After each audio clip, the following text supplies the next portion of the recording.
Let's get it. Let's do it. Let's go.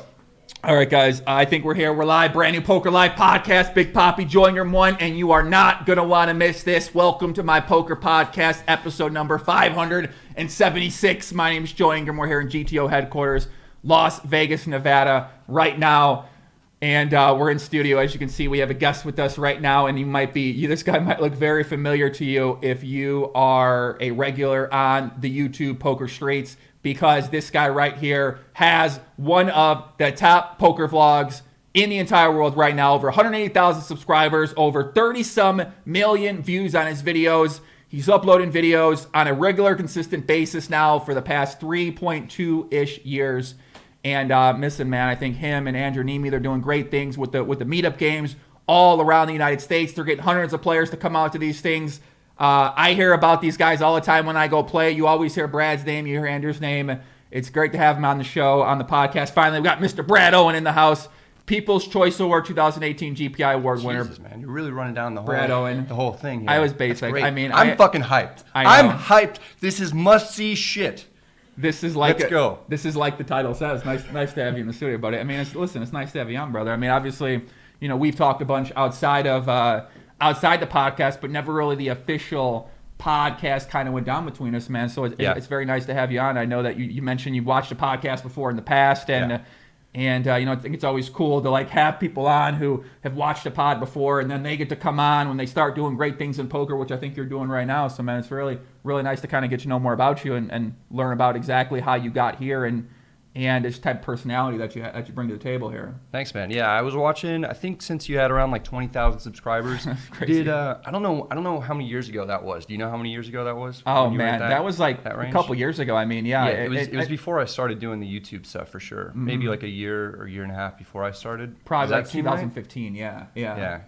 I think when I started, like I had a few thousand just already built up because I put videos up about over 10 years ago. Yeah. And then it kind of gradually, but then once Doug started doing stuff, and then once other people started doing content, then my subscriber base went up because more people were doing YouTube content. And then as kind of you and Andrew came in there, and we get more vloggers in there, and we got a lot of Twitch streamers putting highlights up on YouTube, then everyone kind of started bubbling up a little bit more. Just kind of built up the whole poker YouTube community. Yeah, I mean, Doug did a lot, right? Doug helped everyone out a lot. He helped me out a lot for sure, just kind of teaching me and keeping me motivated to kind of keep doing stuff like that. I think you need those people to keep you motivated, to keep you excited to make content, because when you do it for so long, and if you make the same format, which you obviously understand quite well, it can get, just gets a little bit, I don't want to say boring, but you just get a little burnt out if you're doing something consistently the same thing for a repetitive period of time without any sort of mixture of your life structure thrown in there.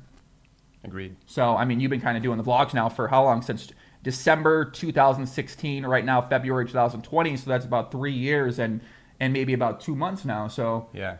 How are you feeling kind of at this point in time with where your career's gone? Because when you started off, right, you're playing professional player, playing at the Aria, playing 2-5, and then you start doing vlog, not really expecting much from it, and now it's sort of turned into this thing where you have this massive audience of people that are supporting you, that want to see what you're doing and want to pay attention to your life, and that gives you other opportunities in life. As you see now, you have the MeetUp games, and you traveling around the world, and you can bring these people out, and then that maybe makes you think, well, what else could be done with this whole idea here? Yeah, I don't know. I think you pretty much nailed it. There's a lot of opportunities lately that have been fun. I got to go to Spain with 888 Poker, and we're doing the MeetUp games, so that's great. Not only just it's great to just travel around the U.S. I wouldn't really have an opportunity to do that without the poker vlogs, but meet new people and create content. I think traveling is really great for making new videos, you know? Yeah, I mean, you kind of saw that with your last video. You went to Spain, so you kind of get to take people. Also yourself, you get to document this process for yourself to look back on. So in Spain, you're kind of seeing the sights there with your brother out there, right? Yeah. You guys are going around. You get to have some of the nice local delicacies in terms of the beverages out there. I know you're a married guy, and I actually think that works to your benefit. I'm not a married guy. I mean, you're basically I'm basically locked up. No, cheers anyway. Thanks for having me on. Man. Yeah, man. I mean, you are basically married, first of all. So, I mean, I don't know. We're both, it is what it is, right? I've had a girlfriend for 2 years now. She has 2 little girls, so I'm basically... You're like a father. You're a father, step poppy over here. Yeah. My God, That's okay. Something that I don't really talk about too much on poker vlog. You know, I usually keep it kind of strictly poker almost. So why do you decide to do that? I mean, you don't. So I just feel like it's weird to share things, personal things, on YouTube. Also, this is like the worst. My man Spraggy, my guy, what's up, buddy? The poker audience is not the best audience to share things about women with. Like if I put my mom on there, my sister, my girlfriend, usually you get a lot of comments that are like very polarized. They're like, "Oh, she's hot. I would totally bang whoever." Okay. Or like, she's ugly. You know, it's just like there's nothing really positive that can come from putting females on the YouTube channel. Literally nothing. Exactly. Yeah. No, So I mean, I've always kept my private life to myself for the most part. Even I've kind of had I don't really share much about myself. A lot of times my content's about my guests and about what's happening in the poker world, and even my Instagram is basically like what I'm doing professionally. It's not really what I'm doing privately or who I'm hanging out with or my friends. Sometimes we put that stuff on there, but it's very few and far between it for the most part. And I think that helps out a lot because it can get pretty draining if you're sharing your relationships and then people are putting you down or they're making fun of your girlfriend, and it's just things that you don't want them to see and you don't want to see yourself. And I think most for them, like, you know, I don't want to bring my girlfriend on here and then they're calling her names and stuff like that. You know what I mean? I want to, it's just, you don't want to, like, we're used to that, right? We're used to seeing comments like that so we can deal with it, but I don't think I want to subject other people to have to kind of see things like that, you know? Yeah. How do you deal with sort of with seeing these comments? And obviously there's a lot of public support. You go through your comments, I mean, there's hundreds of comments. These guys are fucking real cool people and they're very supportive and they're very nice, but how do you deal with people that maybe have some adverse reactions to you or what you do or you as a person? Usually I just try and take a step back and think about why they're saying these things. And a lot of times, I think people who write in the comment section in general are typically like polarized as well. They either love you or they're kind of like on the other end of the spectrum and they're maybe a little bit crazy. So you get like the negative comments are usually like misspelled and they're like, fuck you, like you suck at poker, whatever. I mean, it's something that a crazy person would do. Yeah. So it's hard to take those ones to heart, you know, and those ones you can kind of, those roll off the back. But when they're like properly spelled and the sentence structure is right and there's a little bit of truth to the comments, those ones hurt a little bit. Yeah. And then I think about, my mom reads all the comments, so it's tough. It's tough. Well, my mom literally watches none of my videos, so oh wow, we don't got to worry about any of this right now. You know what I mean? Shout out to my mother. It is what it is. So my bottom teeth, one of them's chipped, and so it looks like it's crooked. And my mom one time read a comment that was like, "Get your fucking teeth fixed" or something like that. Yeah. And then my mom gave me a call, and she's like, "Brad, you know, someone commented about your teeth, and you know maybe you should just go to the dentist." And like, oh man, maybe you should. I don't know. I mean, you make an argument you could or you couldn't, right? Yeah. I think a lot of times if you're self-aware about what your faults are and what your positives are, what your negatives are, when people say things like that, you're like, yeah, that's true. But at the same time, no, you know, it is what it is, sort of. I thing mean, like I don't that. really care about that much. Yeah. But like, the thing is that people who care about you are gonna read the comments. And they're gonna think that just because it's written on the internet in the comment section that it's like a valid opinion, you know, and so that's kind of scary for me. Like my mom will take comments, like negative comments, real seriously, and she doesn't really need to take them all that seriously. So you're saying she doesn't understand like these people don't have much knowledge about who you are or anything like that. They just sort of come there and maybe watch a video and then they decide to sort of say whatever they're going to say. Yeah, but most of the stuff is like real positive, so you know I don't get too hung up on anything. I like the comments when you come in there. They're like, oh, I didn't know what this was, but then I watched it all. And I love that about it. I think that's what's great about these poker vlogs and why they're growing is because I've been trying to figure this out. Like, what is it that people like about the poker vlog? Poker itself, right? Because we know they like vlogs. Vlogs is a very popular format of kind of content on YouTube. But what is it about poker vlogs itself? And I think it just goes to show you how the lifestyle is so interesting, where you don't got to go to the office and go to work and you're not working for a boss that's telling you what to do. You get to go down to the Wynn, you get to go to the Aria, you get to go to Los Angeles, and you get to play poker for a living on your own time schedule, and you get to make a fucking video about it. And I think people find that incredibly fascinating. And I think just the game of poker itself and being able to make a living in this unique lifestyle that involves money and competition and also this sort of like glamorous setting of Las Vegas, which is a beautiful place to be. think it's like the combination of things is just very alluring to people, and I don't really see it stopping growing anytime soon. I think I really only see it getting more and more popular as well. I hope so. I hope that's right. Yeah, I don't know. You ever think about what is it about the vlogs that make What do you think about poker vlogs that make them so popular? I mean, you're in hundreds of thousands of views in some of these videos. Yeah, I think just what you said. I think it's people who are working normal 9-to-5 jobs who are like, what if I took a shot at poker? What would that really look like? Yeah. And with Andrew was the first person to really do that, to show what it's like.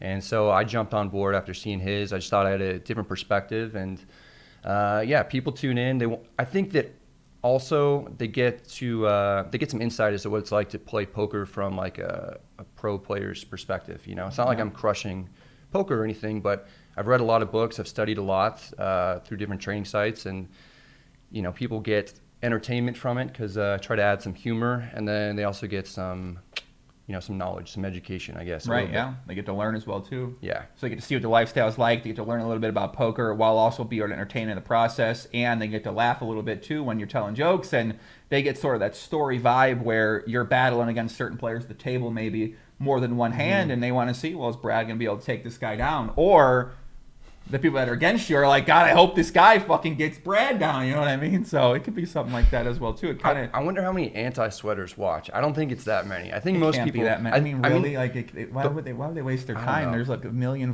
There's so much content out there. Why were you going to spend someone who's like, their goal is to root against you? It doesn't make sense to me. Yeah, I think I want to make people feel like they're there and they're playing the cards, So I use a lot of terminology like we pick up pocket aces, we win this hand. When I do something bad, I actually use I more, so people don't feel as bad. we donked it off with the bottom pair there, guys. It's all our fault. Yeah, exactly.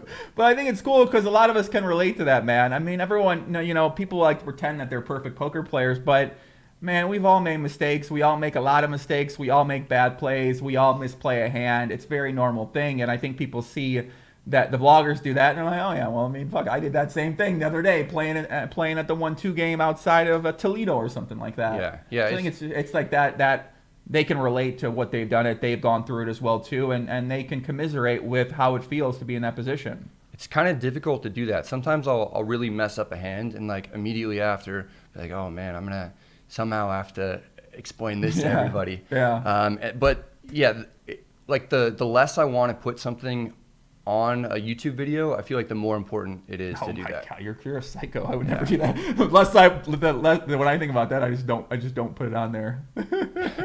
Yeah, I mean, I didn't do well last year, and then I was like, I think it's like very important to show what it's like to not do well over the course of a year. Huh? You didn't put that up there? No, I did. I put out my stats for 2019, and they weren't good. How'd it go? How'd you do? I won I forget, something like 11,500 in cash, and I lost like 10K in tournaments. I just went on like the biggest downswing of my life, like right in the middle of the year or whatever. Like I don't really play that many hours anymore because a lot of it is spent traveling and editing and stuff like that. But yeah, I played some 10-20 sessions, and most of those went well, and then there was just one where I just got absolutely crushed. Yeah. And yeah. That's how it goes. I mean, you take these shots and you play these higher stakes than normal. These can kind of define your session sometimes, right? Define your year in a way. If you play a 10-20 session and you have a 20K winning or losing session, I mean that's a big part of what your yearly results are going to be. Yeah. So, and especially you mentioned, right, you're kind of doing a lot more things. You're traveling more. Yeah. You're taking the MeetUp games more seriously. You have time with your relationship and stepfather as well, too. You're trying to edit the videos. So as you're trying to do more things, it can become tougher to keep up that consistent playing schedule as well, too. Yeah. You read in the comments, you get distracted. You can't get distracted by the comments. I'm a professional at reading the comments. I can take in, they could say anything, and I'll sit here. I know, it won't even seem like I noticed I read the comments. We were just watching I was just watching the Phil Galfond interview. Phil Galfond is like one of the nicest guys in poker from my experience. Yeah.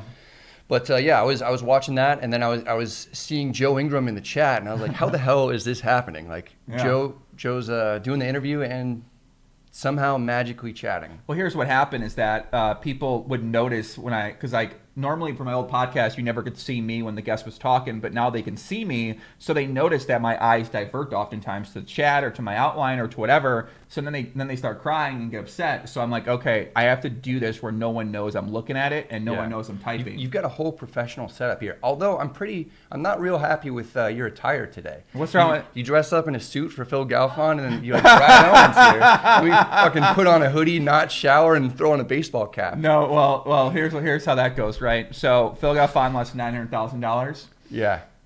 I felt like the most I could do was put on the sports coat for him. Sure. That was the thinking behind that, yeah. And then the most you could do is put on this fucking hoodie that you made when you were in high school. No. This hoodie's legendary right here. Okay. This hoodie's legendary. Well, technically, I was working on some other stuff before I got here. So I was working on some graphic-related stuff. I was working on some promotion-related stuff as well, too. But I think that's always something you think about. What do you want to wear? Most times I want to wear a tank top. So I was going to wear a tank top today, but I didn't think you'd be in a tank top. So I put on a hoodie last minute. But I had the tank top on. You think I should go sports coat over the hoodie? Sure, man. Where's your sports coat? I actually almost wore one. I had a couple of wardrobe If you would have worn a options. sports coat, I would have worn a sports coat too. Yeah. Next time. I think so. Round 2. I'd happily wear a sports coat, man. Yeah, we got to. I feel like. Wait, are you under the impression I showered before the last podcast with Phil Galfond when I put that on? Is that what you're under the? I want to let you know it's absolutely false. Okay, I literally put this. I put my girlfriend. I was like, hey, do you think I should wear like a? What did I ask you? I was like, do you think I should wear like a button-up shirt and the sports coat? She's like, yeah, do it. I was like, okay, so that's why I did. It looks good, man. I was impressed. Thank you. Do you think that poker players should wear nicer clothes in general? No, man. I Just- mean, listen, just we're playing poker. Do whatever you want to do, whatever's comfortable. Like at the poker table and. Well, in a perfect world, we'd all go there. We'd be presentable. We'd look our best, and we'd put up this facade that poker players are the most upstanding citizens who are great to be around and stuff. But obviously, that's not realistic. Yeah, I mean, I don't think that poker players are the most upstanding citizens, but I also think that we're better than our reputation is. You know. Does that make sense? I mean, listen, I know a lot of degenerates that are very accurate to the. You know a lot of like older generation guys though. Yeah, I know a lot of older generation. I feel like that was a whole different thing where people are trying to hustle each other, and I feel like it's a little bit different with people who are our age and a little bit younger. Mm-hmm. It can be. I think a lot of those guys are still getting to that point before they need to hustle. I think people are realizing now I don't need to really stay in poker and hustle because I can go do something else. There's a lot more opportunity in the world right now in terms of with the internet and with business and with the ability to gain knowledge oftentimes that you don't need to say, okay, I need to grind out every edge I can in this poker world now. You can go do something else. Whereas the older generation, they might not have had that same opportunity, so they chose to continue to stay in poker and find all these edges and angles that they could do in order to continue to be able to make a living from the game. Yeah. So I think that's probably what we're seeing as well too. You know what I mean? I mean, it's kind of interesting, right? So you think it's just a matter of time before people start scamming each other and hustling each other Well, I mean, as you it saw gets them smaller, like Fossil stuff, right? If games get obviously, tougher, yeah, exactly, right. If games get tougher, more private games. We're already seeing now with the high stakes, right? There's less opportunity for regulars to play because all the games are going private. So unless you start the private game, or if you're paying off the right person to get in the private game, or you're manipulating the right person to get you in the private game that's a fun player, then you're not going to be able to play, or you have to drop down stakes. So those people have to make a decision. Well, what do I want to do? Do I want to adapt, or do I want to shoot the angle here? Do I want to hustle here? Right? That's the decision a lot of these people have to come to, and that's the place they're at right now. I mean, that's a growing concern if you're one of those people who plays the higher stakes like that. Yeah, it's scary. I mean, I'm not too familiar with the landscape with 10-20 plus in Las Vegas, but it does seem like it is trickling down a little bit.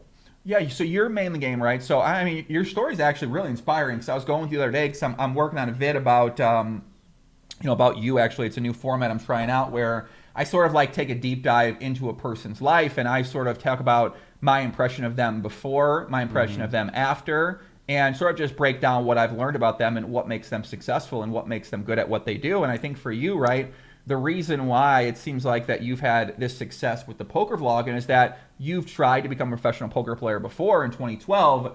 You were unfortunately unsuccessful with doing that. You chose to go back to school. You got a master's degree in accounting. You said you picked up the work ethic from that, and now you came back to poker and you're like, listen, I'm going to fucking make it this time, right? Yeah. I'm not getting a job again. I got a job. I went to school. Not doing that again. And I think that's something that probably motivates you strongly when you're doing these vlogs right now to say, you know what? I got an opportunity here. I'm going to take advantage of it, and I'm not going back to where I was before. And that's a very powerful motivator, it seems like, for you. Yeah, I had a job working for a Big Four accounting firm, and I was doing... What's that mean? Big Four accounting firm? It's just like there's some international accounting firms, and this is one of them. So it was like one of the biggest in the world, basically, where you do accounting for like the Coca-Colas and Facebooks and like these big Fortune 500 companies. And it was just something that wasn't for me, and I had to work, 80 to 100 hours a week at certain points, certain months of the year. And so when you do that, and you're basically getting paid like, it seems good. It seems like a great job on the outside, But like when you break it down hourly, you're getting paid $50K a year to work like 2,800 hours. It's just something that's soul crushing, and there's not really that much upside. And I just thought to myself, if I'm gonna work this many hours, like if I did that in poker, I'd make way more money. Right. So what happened? Why did you decide? Because when you're playing professionally, what made you have to go back and get a job? Was it that you just couldn't make enough money playing, or that you couldn't make enough money to support yourself with the bills that you had, or what do you think it was that held you back that first time? So I first moved out to Las Vegas in 2012, playing 2-5. I moved out with like 10K in cash, and then I had like 15 to 20K in stocks that I just didn't want to have to go into if I didn't need to. But I was making like $3,000 or $4,000 a month, and I was happy with that. I had like minimal bills, paying like $1,000 a month in rent and everything else. So I was doing well, and then I had a girlfriend in Orange County, so I moved out to LA, and I was playing 5-10, because at that time, Commerce had like these weird structures where for like a 2-5 game or whatever it was like $200 max buy-in or something. It was like ridiculous. So the 5-10 game, you could buy in for $400 to $1,500, and I was used to playing 150 or 200 big blinds deep, so I preferred to play that game, and I didn't really have enough money to be playing in it. So I had like a 40K bankroll, and living expenses were a lot more. Move this up pretty strong. You gonna move it up strong? No, take. I gotta do that. Yeah. There you go. Yeah. So there you go. Perfect. So I just got wrecked. Anyway, I went through a downswing in LA playing 5-10. Everything kind of went bad. I think I was running bad, and then I was stressed, so I was playing Obviously bad. Underrolled, which is for sure really stressful. Yeah. Especially with your girlfriend, you moved out where you're from. Yeah, put yourself in a tough environment. Yeah. So it was just a negative spiral, and I wasn't happy. So I think I lost I didn't even really lose that much in LA, but I lost like 10 to 15K, kind of out there over like 3 months, and living expenses were a lot more. So it wasn't fun, man. So I just I quit and went back. I had to move back in with my parents in Northern California, and then that's when I studied for the CPA exams and passed those, and then moved back to Las Vegas to get my master's in accounting. And then while you're getting your master's in accounting, you're still playing a lot of live poker as well too. Yeah, so I passed the CPA exams, but you can't really get a job unless you're getting recruited through colleges. Okay. So I had to go back and go to college, and the master's program is just a review of the CPA exams, or it just prepares you for the CPA exams. And so it was all review for me. And so I just played poker probably 25, 30 hours a week during that time. Are you making money during that time too? Yeah. Okay. Yeah, I was doing well. So you're making money at poker? Anytime I lived in Las Vegas, I did well. The only time I ever had like a prolonged streak of not doing well was when I lived in LA. Okay, so that is because of maybe less places to play, or just a higher stake structure. Just the whole maybe thing, man. Just you get to drive longer to go play, and sort of all these different things. Yeah, that, and other things were going on in my life that weren't really making me happy, and I was just mostly stress, I would say. Yeah. Makes a lot of sense. And then you're out in Vegas here, and obviously there's a lot more games out here to choose from potentially if you are running bad, or if you don't want to go to the same spot, or if just the energy is a little different. And you graduate, so you get a job after that as well too, or when you graduate, do you go back and play full time, or what happens at that point in time? Sorry, when I graduate from UNLV? When you graduate, yes, from with the masters, yeah. I had a job lined up right away. So you did work the job for about like a year? For a year, yeah. Okay, and then you were like, I gotta get the fuck out of here? Exactly, yeah. Okay. So to become an actual CPA, which is a certified public accountant, you have to have a master's degree, pass a test, and 1 year experience. Okay. So as soon as I got the 1 year experience, I got the fuck out. So then what changed then? So you come back and now you try playing poker again. You have a little bit bigger bankroll this time. So what changes this second time around? Because were you happy when you were playing in 2015, or what was sort of your what were your feelings about it once you start doing it? Well, I always did well in Las Vegas playing poker. Didn't really have it doesn't cost as much to live out here. I wasn't playing as stressed, all those things. Plus you just learn from the mistakes that I made the first time, right? All that stuff. Yeah. And then, but I mean, it still felt like it wasn't fulfilling at all. And that's why I started doing the poker vlogs. Right. So not fulfilling in that you go in a RA to play 2-5, right? It just was soulless or draining or Yeah, you show up every day. Best case scenario, you win someone else's money who, is probably like a good dude. Yeah. You probably worked hard for it. Worst case scenario, you lose your money and then the day is over. Right. You're not like contributing anything to society. There's no like creativity really. There's nothing I felt like the way poker was going too, I felt like it was just getting tougher and tougher. And eventually I was just going to be some homeless guy on the 215. I need to do more pre-interviews with Brad because Brad basically gave me the greatest answers of all time for his story because I'm making a video on it. And but it helps these questions so much. So basically, but you were thinking about doing something else before you started the vlog, correct? You were thinking about kind of getting into the entertainment space. I mean, I was. I just think that the poker lifestyle is fascinating. Like me and my friends and stuff, like I think that we have a great time, and I felt like if people understood it more, then they would be more accepting of my life. And I'm talking about like my friends and family. So I thought it'd be great to do a poker television show or, write a script or write a book or whatever, kind of about like my friends and me. Yeah, and that's sort of what you got to do, right? You got to, instead of it being in a television show format, a 14 episode season 1 style, 45-minute structure, you got to do it in a poker vlog where you could do it at your own leisure, 10 minutes, 12 minutes, 14 minutes, however you want to do it. Yeah, for full disclosure, I have like zero background in like television or movie writing or anything. I just thought it would be like a fun project to work on. But yeah, so then I saw Andrew's vlog, and then it was just like the perfect platform for me to do something where my friends and family could see, my life and understand it better. Yeah, and do you think that's taken place since you started the vlog? Do you think your 100%. friends and family, like they understand your life and they are able to relate to you or get you or respect what you do a little bit more? Yeah, within the first month, my family and friends, they saw like the feedback that I was getting on YouTube, which was mostly positive, and then they kind of understood it and they were excited about me playing poker for a living, like from that point on. Yeah, I think that's awesome. I think a lot of people out there, their family and friends don't support what they do. They don't support, and I mean, it makes sense. Poker, it can be draining, and you could be unhappy when you're talking about playing. And I remember when I used to talk with my parents, I'd drive home when I was trying to play. Well, I was a losing recreational player when I was 21, and my mom would be like, "How you feeling?" I go, "I'm ready to drive off the bridge," right? Like it can be a disheartening thing. So when your parents hear that, they're like, "Well, I don't want you to keep doing something that's going to make you want to drive off the bridge." Right. I mean, it's funny because that's such a common feeling for like everybody who plays poker at some point. Like, I'm gonna go jump off the stratosphere. Like I feel like that's been said a lot by poker players. Hook me up to that jump and leave the rope on the side. I mean, it ain't funny, but it's the truth, right? I think a lot of poker players do say things like that, yeah. And I guess so you start the vlog and your parents watch it, they like it. What changes with your poker playing? And you're playing 2-5 and then 5-10. How do your poker goals and how does your poker career evolve over that time since you started the vlog about 3 years ago? Well, it's much easier to take shots if you're going to film it because you get a little rebate if you get wrecked from YouTube. That's true. Biggest loss of all time. Oh my God, that's a great title. Yeah, that's a sad title. Yeah, but I mean, it's great because I get to take shots. It's something that people enjoy seeing. If I play 10-20, I'm going to play 10-25 this week, and I'm excited to make that video.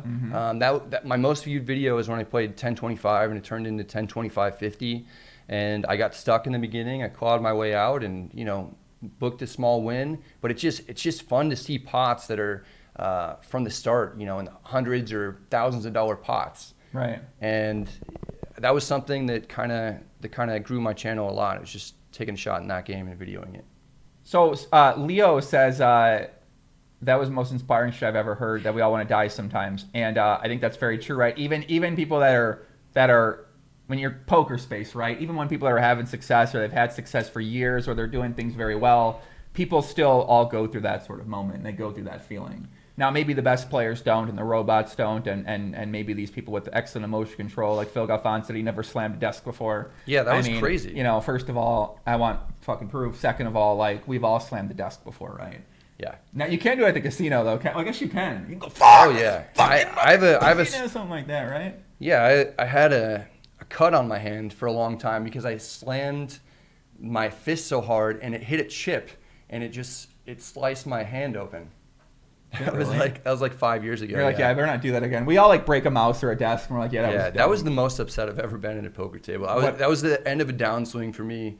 What happened? I got like set over set like 6 times in like a month, and so I was just like, fuck this, man, this is ridiculous. Mm-hmm. And so that was one where I got boat over boated, and I wasn't happy about it. Yeah, I mean, Nutso says when the 4%ers come in 2 times in a row, that strat looks appealing. I'm telling you right now, you're looking at that thing, the needle that flies off. You're like, I mean, hey, listen, this might be the time to go to that place. So, but I mean, I guess that's like a normal emotion people deal with, and some people say they don't deal with that, and I think that's cool. And I think when you're in your zone and when you are achieving a lot of success, you don't really feel that too much. But when the adversity comes in and the downswings start, I think things like that. Particularly when you're relying on your poker income to live. You know? Right. When I was playing, now I have the YouTube income and other things, so I'm not as stressed about poker. But before that, yeah, man, I would take losses pretty hard. Right. I mean, it's normal, right? If when you put the back against the wall and the only way you're going to live is if you go make money, and especially for yourself, right? You mentioned you already had to quit one time, and you had these 3-month time period. You lose 11,000, and you're like, I'm just not happy with this right now. I think you sometimes think back to those moments and say, well, like, what am I going to do with myself if I can't get through this? The ability to overcome that and keep that confidence and keep that belief in yourself is something that you need in order to make it as a poker player, or even make it as someone that wants to win at poker as well, too. Yeah. Yeah, I think if you're going to be a winning poker player, you're probably a competitive person, You probably don't enjoy losing. I would think so, right? You sort of think about what are the characteristics or the qualities, and if you do enjoy losing, that means you probably aren't taking it very seriously, which means you probably don't work at your game very much. And of course, there's going to be outliers to that, and of course, there's going to be people who play in soft games or run well who are able to win without that mentality. If you do enjoy losing, our next meetup game is going to be March 6th, March 7th at the whoa, Gardens listen, Casino. I just saw a guy on Twitter who was fucking crying about this. He said, you guys set up the... Yeah, let's address this. So do you and Andrew Nemi set up these meetup games in order to fleece these poor players out of their money because the regular games are too challenging? That's absolutely not true. I mean, Andrew had a great response to that. He's he's hilarious. I had like 3 glasses of wine, a scotch, 3 or 4 beers, and a peanut butter whiskey shot. Yeah. So he said he's not in top form when we show up to these meetup games, and that's absolutely true. I mean, we're playing 45 minutes, an hour at each table. We're just trying to play with everybody, get some footage, and people come into it knowing how we play. You know? So why? I go to these things. These guys take it serious. They're not the players that you get out. These aren't fucking donks who are like, I don't want to give my money away to meetup game. Like, no, these guys are trying to win, man. Yeah, they're trying to win. I mean, they're coming after Andrew and I in particular, or whatever, which sometimes works to our advantage. But yeah, I mean, sometimes they get us. I'm gonna have to hire new moderators for my Twitch and YouTube chat. Listen, we run our ship like North Korea around here. Can we start getting some timeouts, bums? What's happening over here? Moonlight Master, get on your job, buddy. What's happening over here, man? We got to get rid of some of these guys. They're talking about wanting to take our shirts off, and I'm not saying that's the comment we time out. I'm just saying a little strange, right?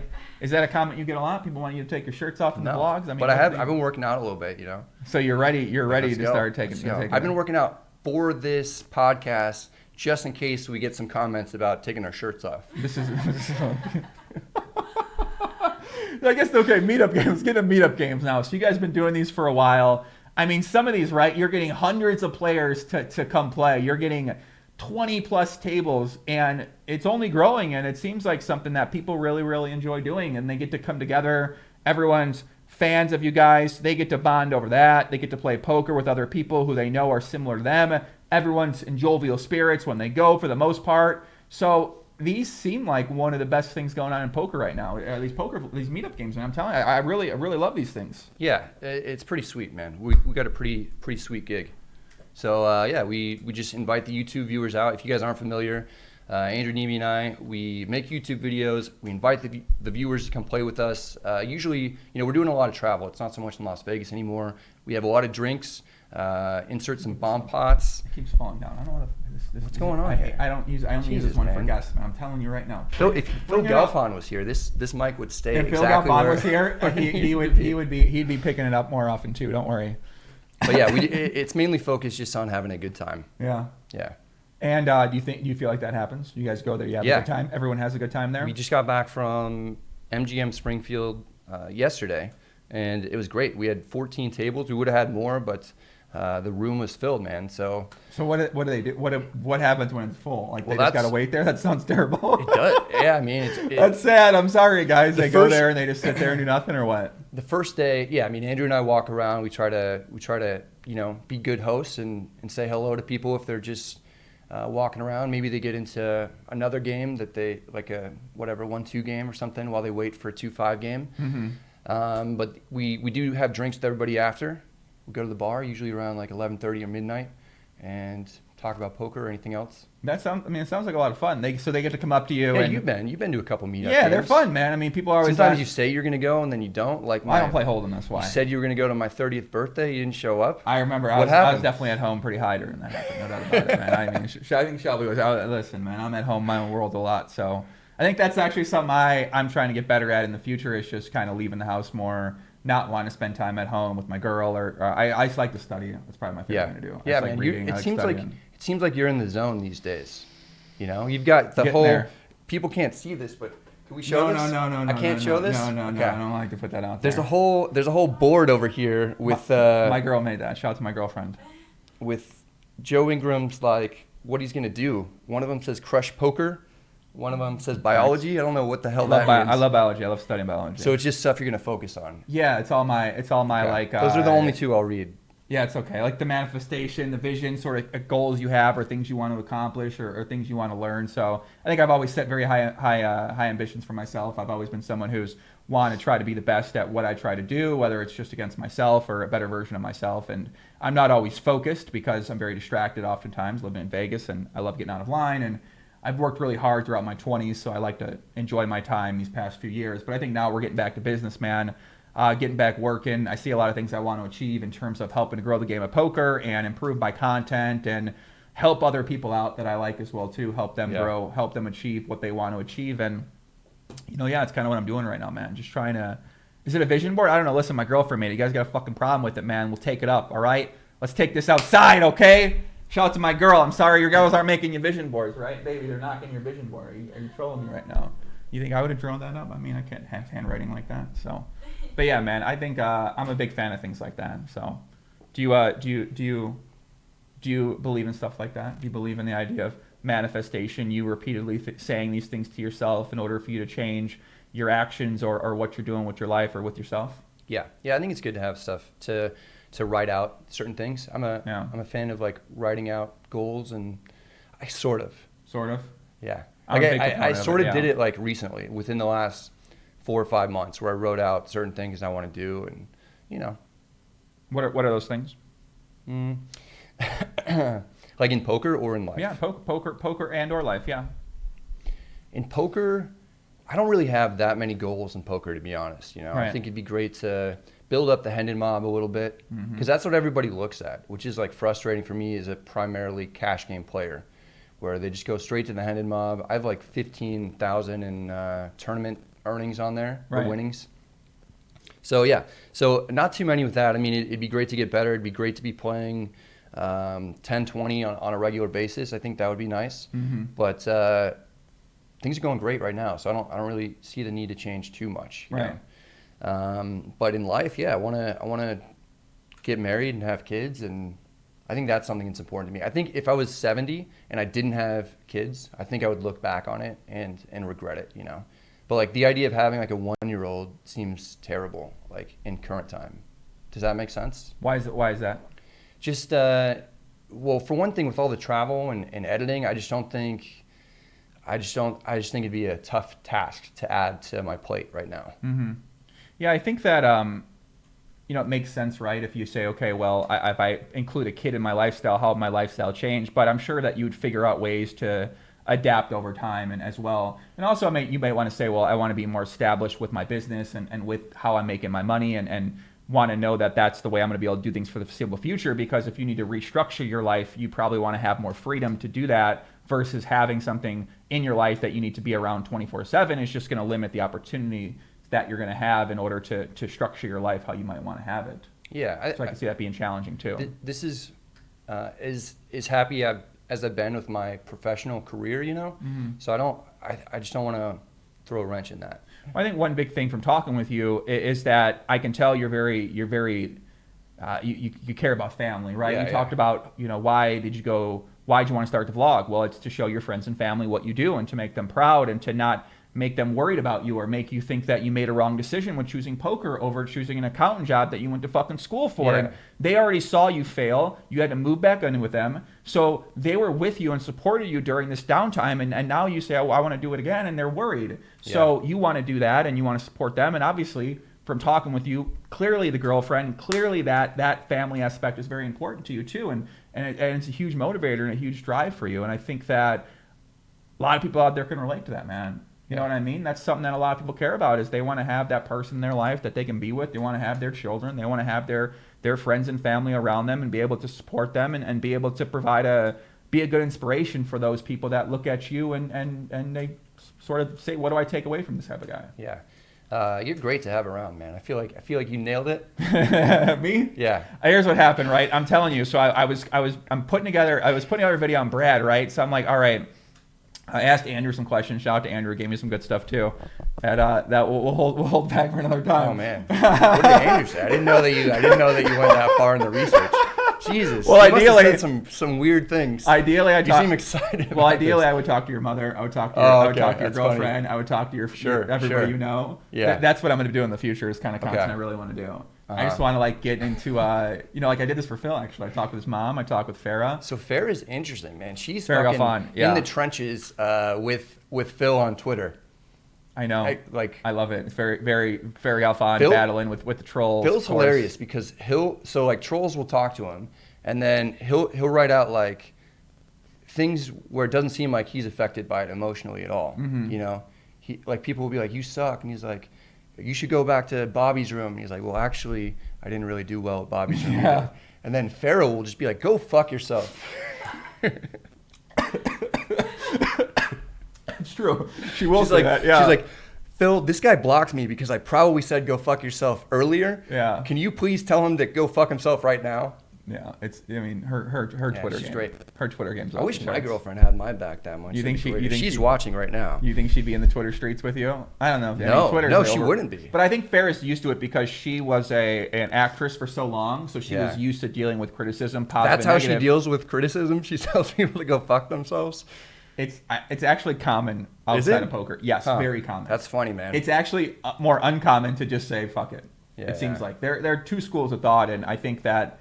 I would like to do what Farrah does, to be honest. I would happily love to say that, but I just, whatever. Yeah, no, I think it's great that she has his back that much. I mean, that's awesome. I don't think there's anybody who publicly has their spouse's support as much as Farrah does. That's true. I mean, people also aren't getting a lot of shit, for the most part, on social media that are in the poker world, too. Yeah, but it's just so easy in poker to go after somebody when they're publicly losing, Oh, yeah. Like, what kind of person does that? Guy's down 900K, is showing everything that's going on, and is writing inspirational tweets and messages to people who are also going through similar things. Mm-hmm. And then there's other people who are on there attacking him. I know it sucks, right? You wish it wasn't like that, and you wish that wasn't how it was done, but it is what it is, right? It's the internet. I think it's only gonna continue to grow, unfortunately. So as more people get, maybe not, right? Maybe it goes the other way, but it seems like we're going to have two schools of thought. We're going to have the people who want to put people down constantly, and we're going to have the support of people out there. So I think it just kind of comes to the territory, right? And you kind of have to embrace it, and you have to try to enjoy it. And I personally don't mind either way. When I like to put things out there, and then people correct me, and I get to learn more things as well, too. So I always find that kind of fun. We got chat's popping now. We got my man Patrick Kernan from Live at the Bike at there. We got my man Big J, Jamin Burton up there in the chat. What's up, Big J? We got Mr. Vibes vibing in the house, man. Johnny Vibes out there in the chat too. I saw you and Johnny Vibes were, with that beer? Yeah. We got more Stella in the crew. Okay. We got Mr. Johnny Vibes. So you and Johnny Vibes, you guys were talking on Twitter yesterday, right? So I think the topic of YouTube came up in the titles and the thumbnails, and I think that you've had a pretty good success with the approach you've taken, But I got a question, right? Been going through some of these vlog titles for people. How can everybody possibly have the biggest winning session in their lives every new video? How is it possible? Every time they got the new biggest winning session, I go, every time this is the new biggest, sickest pod they've ever played? Is that really true or what? Like, can you tell me here? Thanks. I'm glad that you brought this up. Okay. How can a man have the biggest pod of his life and the greatest pod of his life every new video? Just the way that you frame it. Biggest win ever in 1-3. Biggest pod ever in 2-5. Biggest pot ever with King 6. There you go. You've already nailed it. Biggest pot ever at Planet Hollywood. Yeah. Okay. I mean, that usually if you look back at those videos, they are like pretty accurate. I mean, you go from my biggest win ever is like on the vlog or whatever. That was like my 16th episode, and then a couple months later you have a new biggest win on the vlog, and it's 3,200. Dan Bilzerian check raised me. How would this title go? Bro, you are like, you and Doug and Seriously Serious, you guys are some fucking gods at these titles. I'm like looking at the title, I'm like, I'm all in. I'm not like as professional about when it comes to that, but it seems like you got these titles down. I'm loving these things, man. It's great, but for me, I think that it's frustrating a little bit that everybody attributes all my success to titles and thumbnails. Like this is what happens. If I make a video, I didn't want to give away your strat. If you want me to, I will. No. It's up to you. if I make a video, I spend 15 to 20 hours making a video. Yeah. I spend 2 minutes coming up with a thumbnail picture and a title for it. It's like the least important thing, and I hate even like thinking about it, to be honest. And then everyone's like, oh, this is why Brad's successful, because he does this. I mean, it's kind of annoying. This is what you want. No, this is what you want. Trust me. You don't want them to really dive deep into the strategy and then dissect it. I mean, it's just like anything. People want to look at the surface in terms of why someone's successful. They don't want to look at the character of the person. They don't want to look at the exact approach the person uses in their daily life. They don't want to look at the knowledge the person has in order to understand how to have success in this space on a consistent basis. So I think when you really break down what you're doing and why it's working so well, there's a number of different factors, and the ability to come up with something that captures the attention through the title and thumbnail is just one small piece of that puzzle.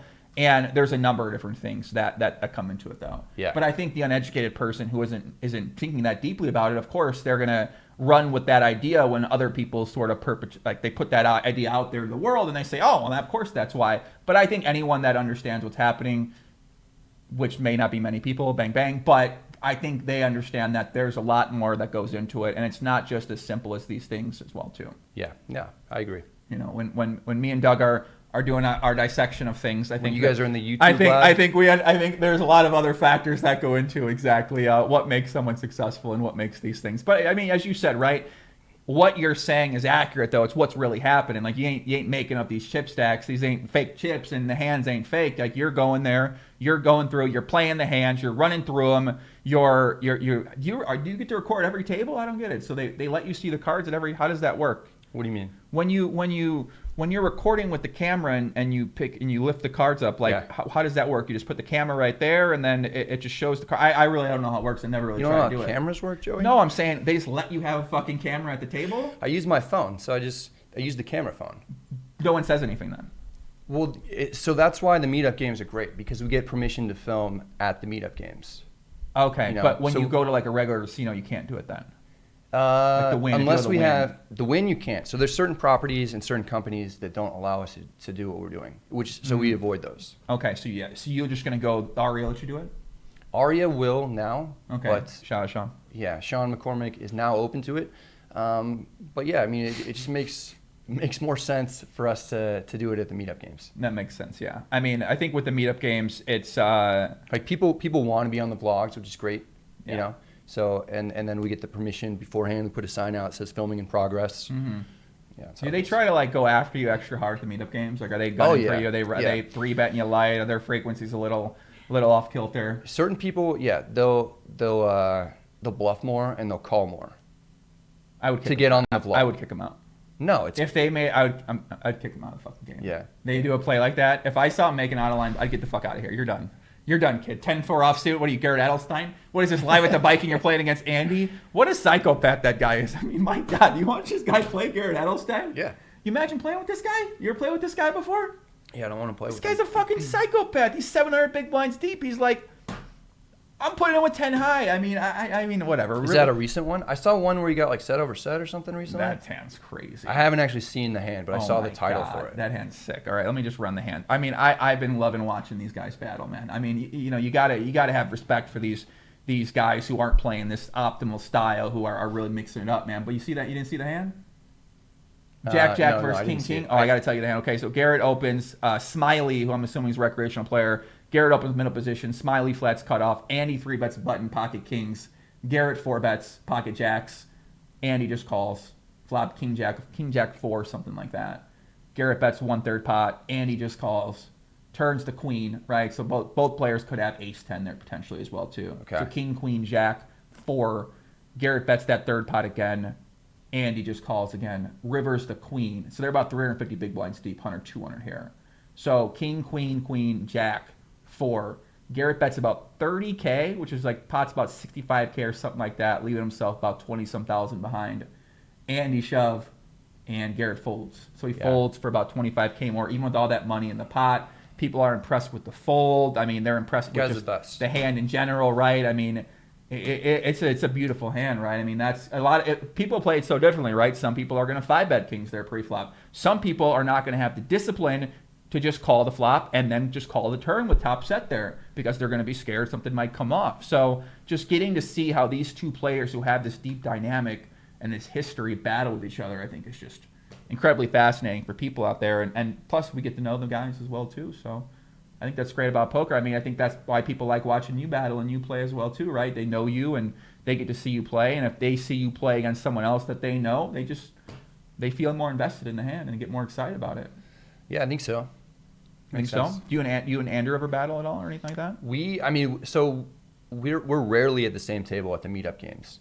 Usually we'll get, somewhere in the 12 to 15 or 20 tables, and we each try to hit like 15 to 20 tables. That's so many people. It's insane. Yeah, it's crazy. My so God, dude. We try to go. We split it up, so we try to go to like half the tables, and then maybe a few more if we get the chance to. So each person will hopefully get a chance to play with either Andrew or myself if they show up to the MeetUp game. It kind of sucks if they don't get to, man. Well, there's no reason that they shouldn't if they stay long enough. I mean, some people might bust or something like an hour or 2 hours into it, and it's possible that doesn't happen. But yeah, it feels bad. It's unfortunate if that happens, but that's why we do the drinks at the end as well. Oh, okay. So how do you handle it, right? Because I know one thing I always have is that, when a lot of people are coming up to me and talking to me, you want to give them your time, but then at the same time, there's about 30 other people that want you to have their time as well too. Yeah. So how do you handle that process when you have people constantly coming up to you and sort of wanting to just talk with you and not even, right, you want to talk to them too, but it's tough to manage. Yeah, it is tough to manage, but that's the whole point of like while we're there. So we're really like, poker is kind of like the second focus for Andrew and me while we're there. We're there to host these things. So we're there to play poker, and if we're at each table, then that's kind of our time where we can talk to 8 other players at once or whatever. And then we just go around doing that. And then at the end, we'll talk in a group of people at the bar. Usually there's a lot fewer people that show up to the bar. So might have like 200 or so people that actually play poker. And then once we get to the bar, it's 20 or 25 of the most devout YouTube the most drunk. They're like, I love you. I watch every video. I love you. And you're like, okay. There's some of that. You're like my best friend, which makes sense, right? I mean, they people feel like they know you. They 100%. Yeah. They watch. I'm sure you get that all the time, where people are like, what does it feel like to meet me and I feel like I know you, but you don't have any idea who I am? I get that question a lot. Yeah. And usually the answer is like, if people feel like they know me and they like me from that, then I'm going to have a propensity to like them like right away. Right, yeah. I mean, I think you just got to like these fucking people, man. They're so fun and they're so exciting and they might say things that, to the outside observer, like when I bring my girl there, and sometimes I meet up with people who are fans, and she's like, "Oh my god, these guys are like a little extreme, right?" But I don't mean to call you out like that, but it is what it is. And I mean, it just kind of goes with the territory. I think if you don't want to embrace that, then you don't want to meet the people, because that's just how it is, and that's how they are. And I think back to when I was first playing poker, and I used to see these guys on TV, and I was like, "Oh, these guys are so fucking cool, man!" Like, oh my god, I'd be so nervous if I met them. And now when I feel that way now, and people meet me, I'm just like, well, I guess it kind of came full circle in some way. So I just try to have a good time with it. I love talking to people. Whatever level they're on with me, I go with level. If you want to be sarcastic, I'll fucking troll the shit out of you. If you want to be mean, I'll insult you back. If you want to be nice, if you want to talk about business, if you want to talk about poker, they all want to talk about my man Mike Postle. So that's a common. You immerse yourself into that whole game. You're the number one guy in that investigation, clearly. Hopefully. Which is why you got all the GPI nominations. I'm never gonna hear it. No, it really is. I mean, come on, it's sad in some ways, right? The 4 GPI nominations, basically because of the Mike Postle thing. And what are you nominated for exactly? I'm nominated for. Listen, Brad, let me write it down for you, but it's 4. So let me see if I can. It's a lot, man. That's great. Like, that's got to break some kind of record, I imagine. Well, I think so. It's got to shatter a record. Whatever, 2 is the most before? I think so. I've been nominated, I think, for 2 and most in the past. But now I think it's for People's Choice, Journalist of the Year, Media Content of the Year, and Podcast of the Year. Okay, so they got you in the right category this year for the podcast. Yeah. Last year I was like vlogger or something. I'm like, how am I a vlogger with Brad and Andrew? Like, these guys are just killing it out there. I was not involved in that category last year. Why would you be involved? You're only one of the biggest. Why would you not? Well, you won People's Choice Award, though. I did, yeah. Which is cool. I think that's the coolest award there. And so very well deserved. If you don't win that one this year, then something's wrong. We can talk about this whole thing now, right? So we got my man John Little in there. We got my guy Ryan DePaulo, Degenerate Gambler, and we got Lex in there. I mean, I'm not saying that the other people don't deserve to be nominated, right? And get recognition for it, but you spent just fucking hundreds of hours on this Mike Postle thing, all year investigating it. I think if you don't win this. And that was all like by people's demand, so right. Just the name of the category, People's Choice, and all the work you did for the people. Yeah, you should be a shoo-in for this. Thank you. I personally would have gone with you or Andrew, because I think you guys are doing pretty cool. I mean, you guys are doing it all year, right? You guys are each putting up vlogs. They're getting millions of views up there. I mean, there's 300 people showing up to goddamn Maryland Poker Room for a meetup game, man. I mean, when I think about a guy looking at his dick area and I'm watching it, right? I mean, I'm like, man, I'd much prefer to kind of let's glorify these guys, like really spreading the great game all around the United States, versus like a psychotic person who sat in his room and is like looking at a guy look at his cock, and his girlfriend's sitting there like, are we going again? Like, I'm like, the people want it. I mean, they want it. Let's keep looking at this. Let's figure it out. Let's see what's happening. I mean, that situation is one of those things that just never really comes again. And I think at the time I was so adamant about it, right? Because I got Veronica saying this. I got Stone saying investigate. I said, okay. They literally said, Joey, investigate. I said, yeah, what? We got Mike Postle saying, I'm innocent. Take a look at it. I'm like, okay, I want to give this guy a fair chance. What was your communication with Stones exactly? Like, how extensive was it? And who did you talk to? Much, you talk to Justin? When it happened on Twitter, they put up, Joey, we'd be more than happy for you to come up here and investigate.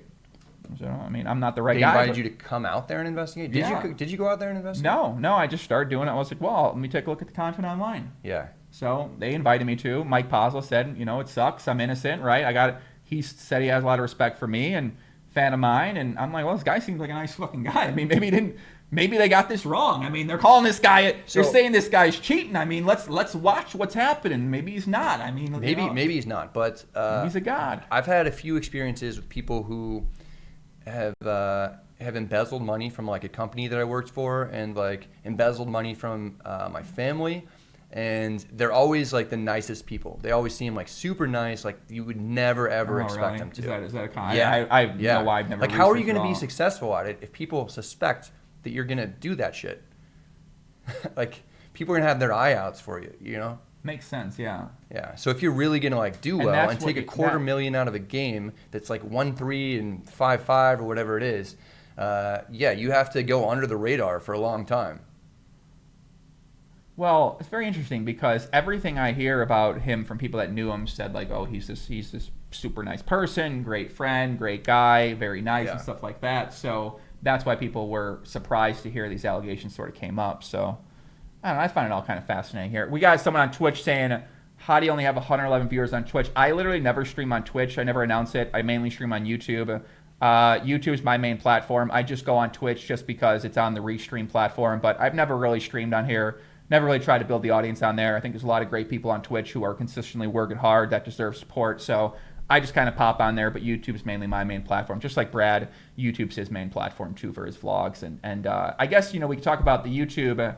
YouTube's like they're taking down content, man. So that something's wrong with the detection service on the YouTube side of things, where vlogs or live at the bike or different types of YouTube videos are getting flagged and taken down. Yeah, it's a scary thing to be in the poker YouTube space at this point, with videos being removed and strikes being handed out left and right for seemingly like no real reason. We're all kind of confused by the whole process. It's Give AI. us some muscle. You've been working out. Give us some muscle. There you go. Bam. There you go. We just have it higher. There we go. Is this good? Yeah, it's good. Yeah. So beautiful. Yeah. So it's scary, man. It's scary to have like videos taken down and you have no idea what's going on, and then you get a strike, and then you try to reach out to somebody from YouTube, and they're like the least responsive company in the entire universe. Yeah. And it's frustrating. So you get a strike, you can't put out a video for a week, and then that strike remains on your channel for 90 days. And it's just tough, man. So Jamie Staples is actually kind of leading the. Is this the guy we want leading it? Do I need Yeah, we need you in there. Yeah, you really both. think? I mean, it's great that Jamie's doing what he's doing. He's actually gotten like some strikes removed, some videos back up from people in the YouTube space. So he's doing a great job. But yeah, if you were on this, that would be amazing. The more people, the better, obviously. And you're I know some people that could probably get to YouTube. I feel like I could meet someone from any company in the entire world at this point in time with the people that I know. But I think Jamie is someone who I'd like to see. I'm liking to see him step up, first of all, right? Yeah. He's going through a nice evolution in his career right now, being more on the business side of things, helping other streamers grow with Party Poker, putting up the daily show there as well too. So I like the progress I'm seeing from Jamie Staples specifically.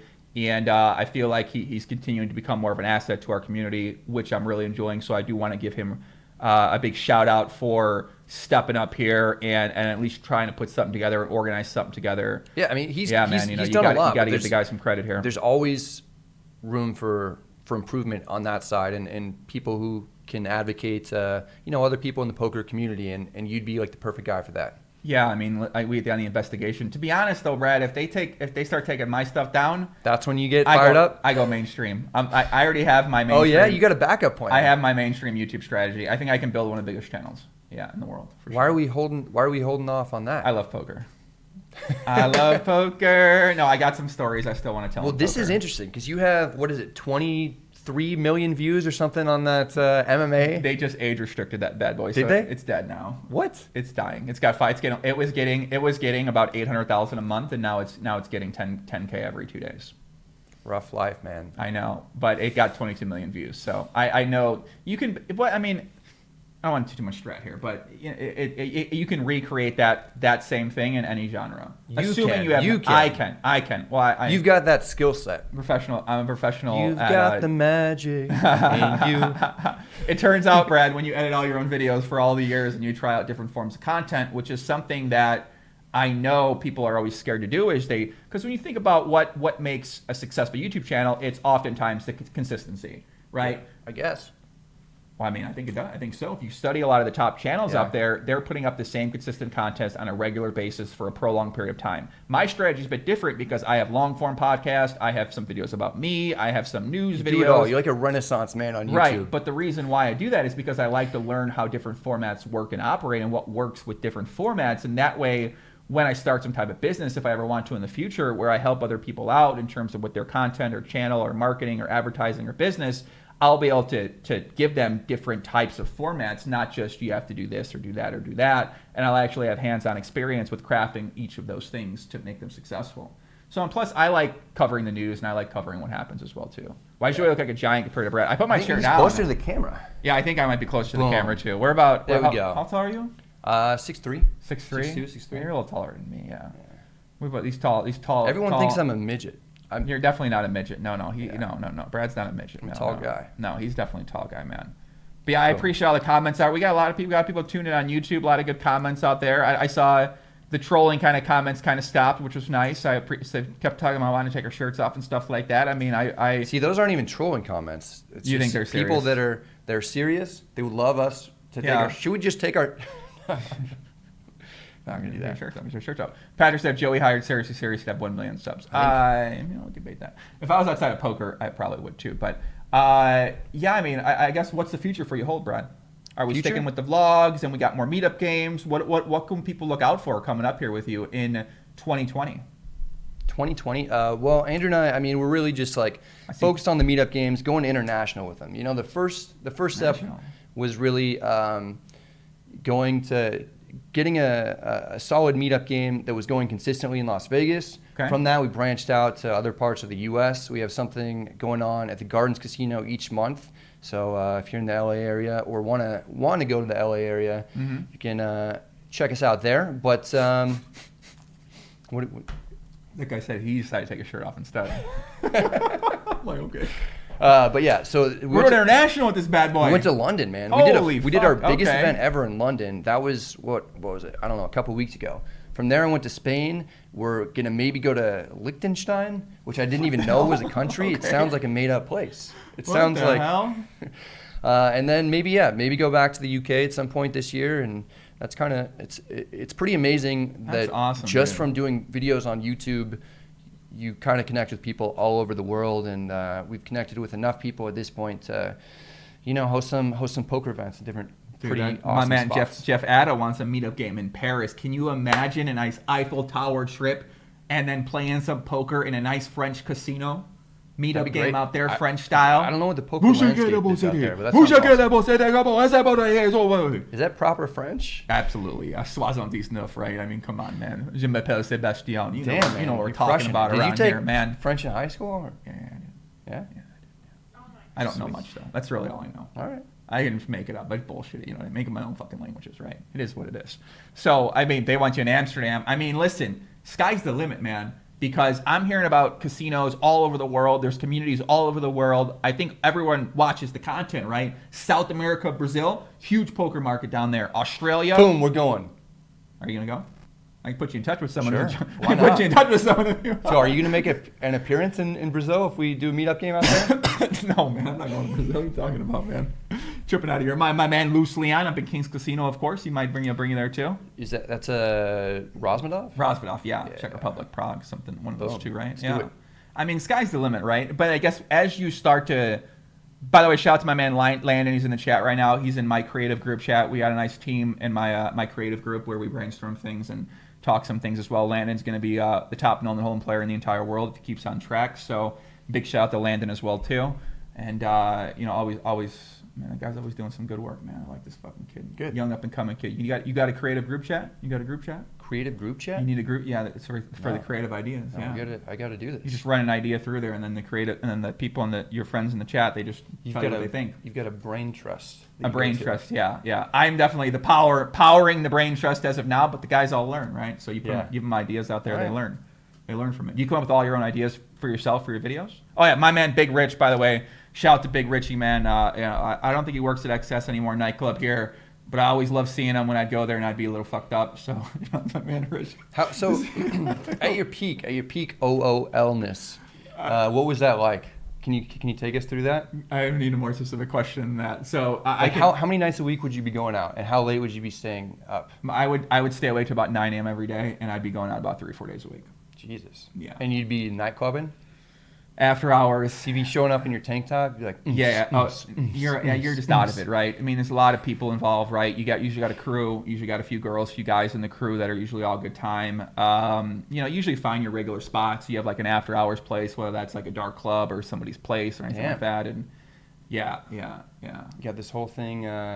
I've done. You get the whole night planned out. I've done it in a few. Maybe you should go into planning bachelor parties. You ever thought about doing that? I want to plan events. I actually think that I could plan some of the greatest Las Vegas events in the history of Las Vegas. That's part of what Andrew and I do. We host these poker events, and I feel like with your knowledge and background of OOL.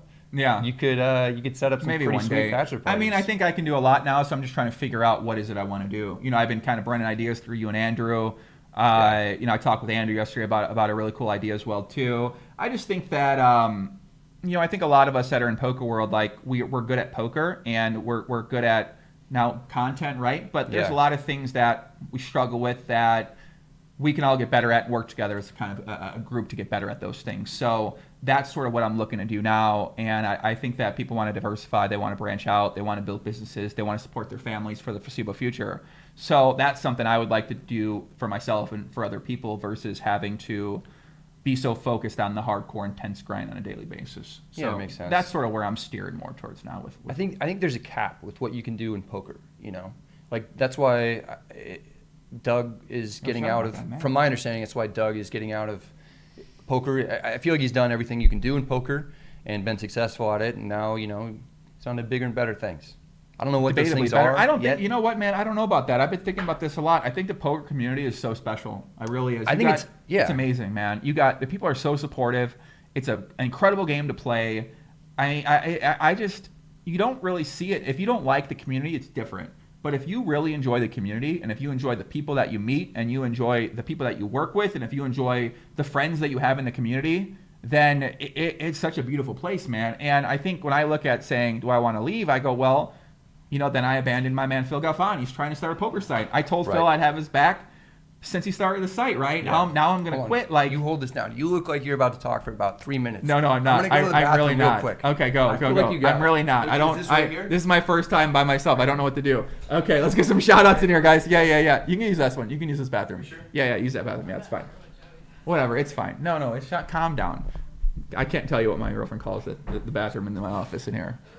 Guys, big shout out, man. We got a lot of people in the chat, man. I appreciate y'all out there. Rebecca Carlson, my man Big Pat, Patrick P, Pat Daddy out there. Nikos Lampos, if you have an interesting story you'd like me to potentially do a video on and investigate, you can hit me up on Instagram at PoppyGTO. We got my guy, Heads Up Master. This is my guy on Instagram. I like talking to this fucking guy. He's super out of line though, but I got a love for him, man. He's always been a big supporter, man. Always dropping, I like that guy a lot, man. Big shout, Heads Up Master, man. Who else we got? Robert Palmer. What's up, Robert? Matt said, I got a party bus. Thank you very much. Big Rich says, Joey has his dance move. You have to see. I'm a very good dancer, debatably. Palmer says, can I get involved in the Poppy GTO group chat? I've got feedback for you, pal. Robert, message me on Instagram at PoppyGTO and give me some of your feedback. And then I might just hit me in the head face with the ball. What the hell? What the heck going on over here? My girl, shout out to my girl. She's getting a lot of line right now. Cameron M, Robert G, who else we got out here? My man Moonlight Master, Runner 888, William Hannon, Jeff Atta. What's going on, guys? I'm going to leave a comment. What's up? That's a great name. Sandy Sinclair. What's happening? Jeff H, you have a friend when you can take a deuce. Do you know how uncomfortable it is to kind of go to a friend's house and then have to go to the bathroom where you got to drop a deuce, whatever it is that you said. It can be a very uncomfortable experience, and I know this isn't the podcast or the time for it, but it is what it is. So, guys, we got some great content coming up. Next week, I'm starting a new series. It's going to be called My Greatest Poker Hands series. I actually don't have a name for it yet. Maybe Brad can help me out here. But I'm going over a lot of my... I basically realized this, Brad. I got a lot of great poker stories over time. I've gone on some of the most insane runs in poker of anyone I know for the most part in terms of upswings, downswings, grind sessions, hands I played, and I realize I'm forgetting some of my stories. So going to start talking about more of the things I've done in the past. Next week, my man Dr. GTO, Dylan Weissman, he's got a course coming out on Upswing Poker, a new Potland Omaha course that Affiliate Poppy's going to be in the mix. You approved it? I approve of the course. We made 5 videos. We're going to be putting them up next week, and then the course launches on March 2nd, so we're going to be doing something then too, and he's going to be playing live at the bike as well. So the AP's coming back out, Affiliate Poppy. You know what it is, man. Listen, Affiliate Poppy comes out once in a while for Upswing. You on that affiliate? You do any affiliate stuff? Oh, yeah. Yeah, I mean, there's a few ways. What's your approach to that, right? You shilling anything or what? I mean, I just think that in general, people are pretty much always going to get their money worth for like almost any training site. Yeah, they could, honestly. Like, I don't think that I think that there are some that are better than others, but for the most part, you're going to get your money's worth. Especially if you're like a beginner. You don't think so? Don't have enough experience to know. I would imagine so, right? I mean, listen, you're paying $50 for a poker. Like, you tell me you can't learn $50 worth of value from a training site. I find it hard to believe, right? So if you're actually like using it, right, and taking whatever they say. I mean, most of them are run by like respectable people within poker. So like Jonathan Little. Dude's a machine, bro. I love that fucking guy, man. Jonathan Little? I love that guy. That guy's sick, man. I love to work with that one. He's so sick. His approach is so sick. I don't know how he does it, man. That dude's a fucking machine. Yeah. I love to have him. I would invest in the John Little enterprise, man, for sure. That dude is a fucking animal. I don't think he needs me, but he's an animal, man. In what sense? The guy's on Just the like business how much content he puts out and stuff? I don't want to give away too much people's strategies. By the way, if we got 640 people watching, we only got 108 thumbs up. Please smash the like button. It supports the channel. Do you have any alcohol here? Any like bottles of vodka or anything? Babe, can we get my guy? We're gonna do please. We get to 300 likes, we'll do a shot of vodka. Or Okay, fine. I'm definitely. Smash that like button. You're good at this, man. Let's go. Crush it. I'm significantly. This is what Andrew and I do. I'm significantly bad at this. You guys are much better at this. This is your platform, man. I want to tell you why Jonathan Little is a beast, right? So you got to study their whole entire structure. Just like when people talk about you being like it's just of this or that. Right. I study people's entire structures, what I can find publicly, right? So there's different ways to approach it. There's all the platforms. There's email.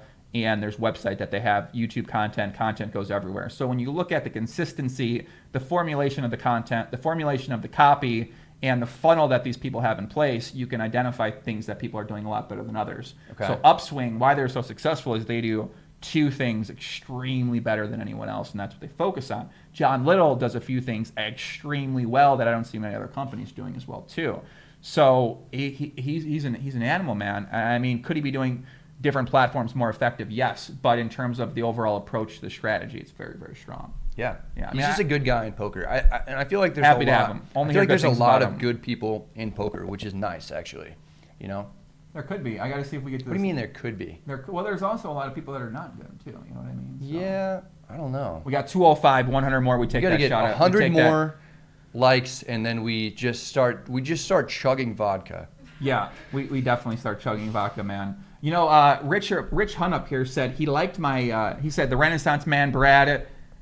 Joey is the Renaissance Man Brad. He did a fight at Toontown video. Watched it with my teenage son. We both laughed our ass off. So I'm actually going to be starting a new fight channel. It's going to be called something about like Friday Fights. Ding ding. What is it about fights that like? Have you always been fascinated about fights? Loved them. Did you grow up? Yeah, I used fighting? to fight. Yeah. Did you like MMA stuff? No, I used to just get in a lot of fights around the fucking neighborhood. You fucking get scrappy and shit. Yeah, dude, we used to get after it. I remember junior high, we got in a lot of fights. It was crazy. I remember one time, right? We met up. Me and this one kid met up near the school, right? So there's like 35 people around, and we're fucking brawling in the mud. And eventually, the fight kind of like dies down, whatever. So it's not that exciting. And then. And then the people I'll walk around, but me and him are still scrapping in the mud. Okay. We're still rolling around, man. I used to love getting these fights. We used to always get in a fight, like these sort of like brawl, kind of like not like super serious fights with friends and stuff like that, but we used to always kind of scrap around like that, man. Yeah. I used to love that shit. Did that carry over into when you moved out here at all, or no? No. But I like it seems like if you're going to the clubs until 9 a.m.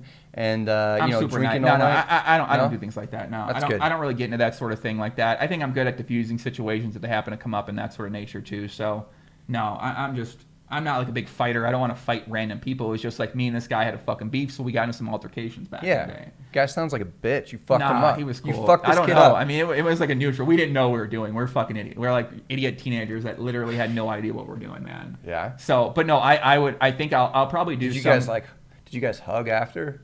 Yeah, we're friends. We're friends now. Yeah, if you've noticed, like anyone I've ever had an issue with, I'm friendly with now. Even ACR and Poker Stars, they want to be friends. I mean, like, you know, I don't.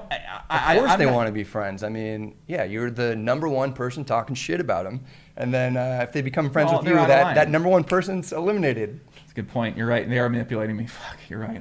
I'm not. I think. What is your view on ACR at this point compared to 2 or 3? You know what? You're actually the reason why I didn't sign with ACR. Well, good. Because they were trying to get me to promote their stuff, and you know, like 2 weeks later, we were kind of like talking about things. 2 weeks later, you're coming out with all these videos. I'm like, you know what? Now's not a great time. I think I remember you actually talking to me about this too. Yeah. I mean, listen, man. You know, I wish that America's Card Room had some things a little bit better lined up. At the same time, I mean. You know, I've always got along with my man Phil Nagy, right? And I'm not saying that I support what he's doing now, and I'm not saying there probably isn't some out-of-line shit happening on America's Card Room, and I do not suggest to not support or endorse anyone sign up there, right? But at the same time, I mean, listen, the guy really does appear to care. I mean, fuck, man, he's just kind of bad at some parts of his job. So Well, and that's unfortunate. One of those things that he wasn't great at was the interview with you, man. Like, one thing that sticks out in my mind was I was like, all right, well, this is Phil Nagy. He's coming on. He can clear the air a little bit. And he's like, you know what? If you walk into a bar, we're not the hottest girl at the bar, but we're the only girl at the bar. Yeah. He's got a point. What? He's got a point. This is how you're trying to spin this into a positive thing for yourself and your company and your brand. That's been his message for a while, though. Yeah, but I don't think that that's necessarily true. You have WSOP, you have a few other places, especially now that have come up with Global Poker and whatever, Bovada and Ignition or whatever, and different things like that have kind of been around for a long time. I don't think that they've been the only girl at the bar.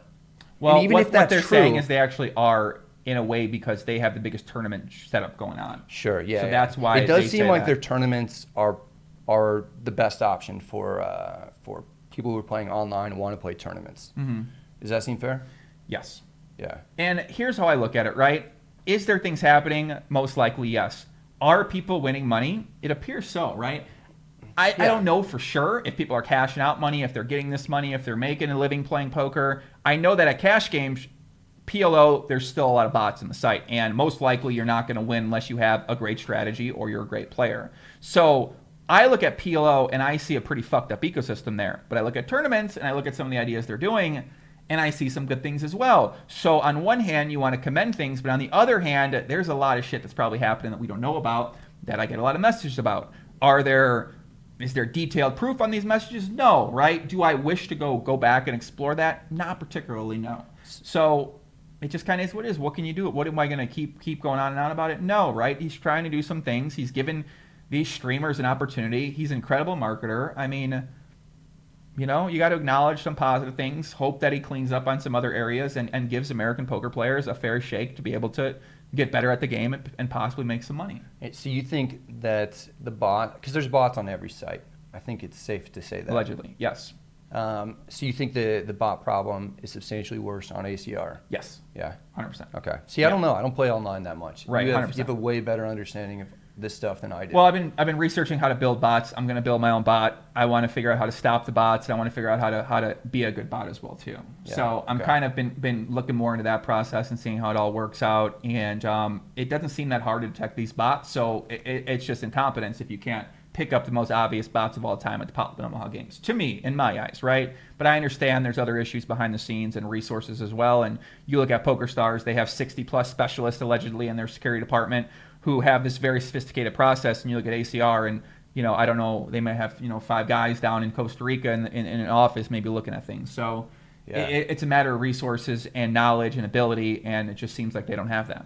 We're so close to this 300 number. I know, really 258. We really want the shot. Baby, we got the shot lined up or what?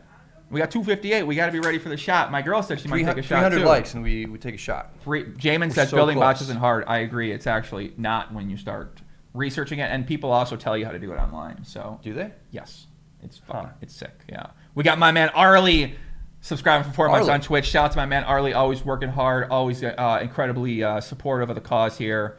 That's a guy I spotted right away. I saw the work ethic this guy put in. The dude's a machine. He's still been working hard. Very happy to see Arlie have the success and continue to stick around poker, man. Big shout out to my man Arlie, dude. Have you met a lot of cool people in poker? You like a lot of the content guys that are doing videos and stuff like that? Yeah, content guys. I feel like people who are on YouTube and Twitch in particular. I feel like everybody's pretty honest and transparent, which I think is a good quality for just poker in general. I feel like these Instagram guys are kind of.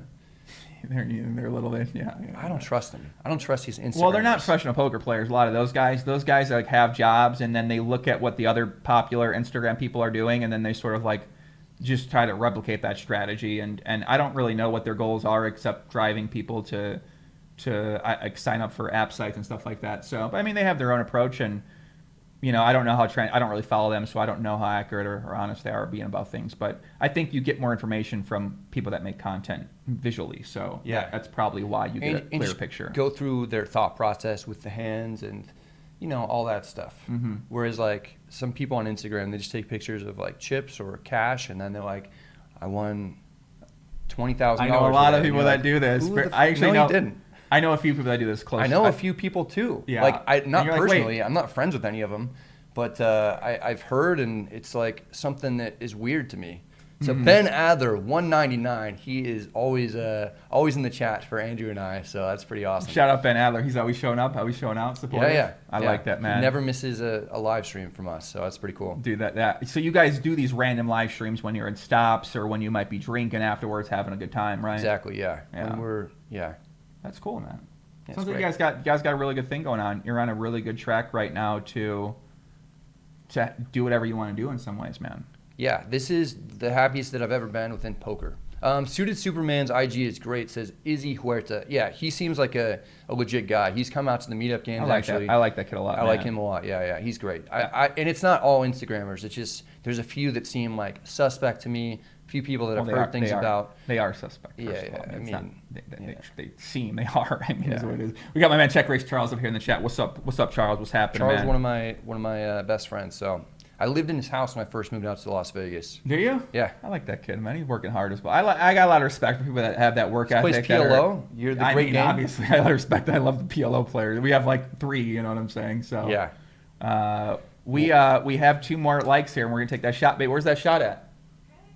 I didn't think we were just gonna have You didn't think we were gonna get there? Wow, my girlfriend doubted you guys. She's like, I didn't think you guys would be able to get to the 3. So 299. One more. We'll be able to have it, man. It is what it is here. We're back down to 298. Maybe we got some questions from the chat up here, guys. If you guys have any questions for Brad or for myself, let me know, and we'll kind of get around to them. So I think we kind of have what your goals are here, kind of coming up. I mean, seems like you got more higher stakes you plan to play, more meetup games around the world you got to do. Do you have a piece of potential poker? Now they're going down. Are these guys fucking trolling me right now? I think so. People are like, don't drink.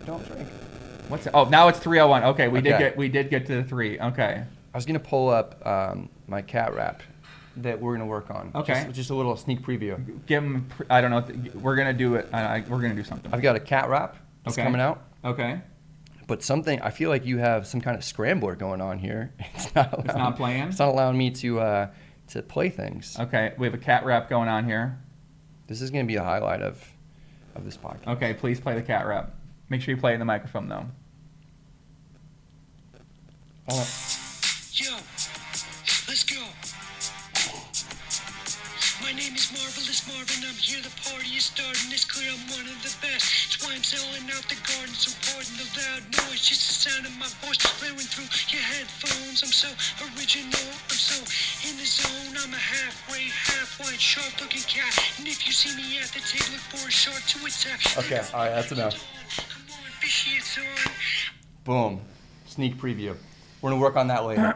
Okay. We're doing a video for it. I might need to send this to my buddy Ryan Marks. He's a professional music producer. We'll let him run through this real quick. He'll run it through here. We got $20 donation from Matt. Shot. Time to get out of line, take an Jesus. extra shot. Listen, I don't know about that, man. We got Bill Verkakis with the $9.99 donation. Drink out the Uzu, Brad. Okay. Yeah, I believe...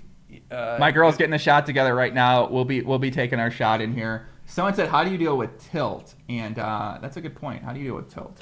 How do I deal with tilt, or how do you guys deal with tilt? Yeah.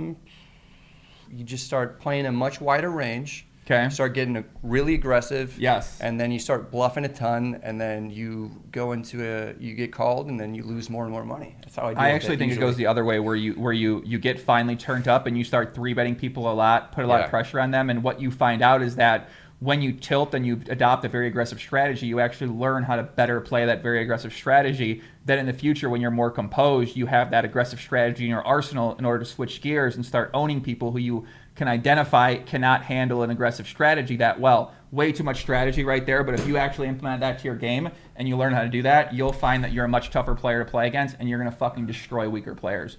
Bam! Where's the shots at, baby? Let's go!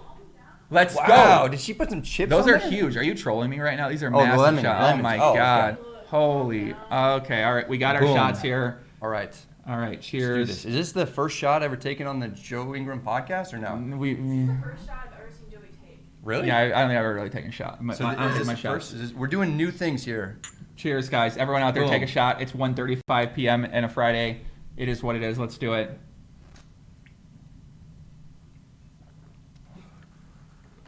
All right. Not bad. That wasn't bad at all. You got some top shelf stuff? No, it was like fucking Taka.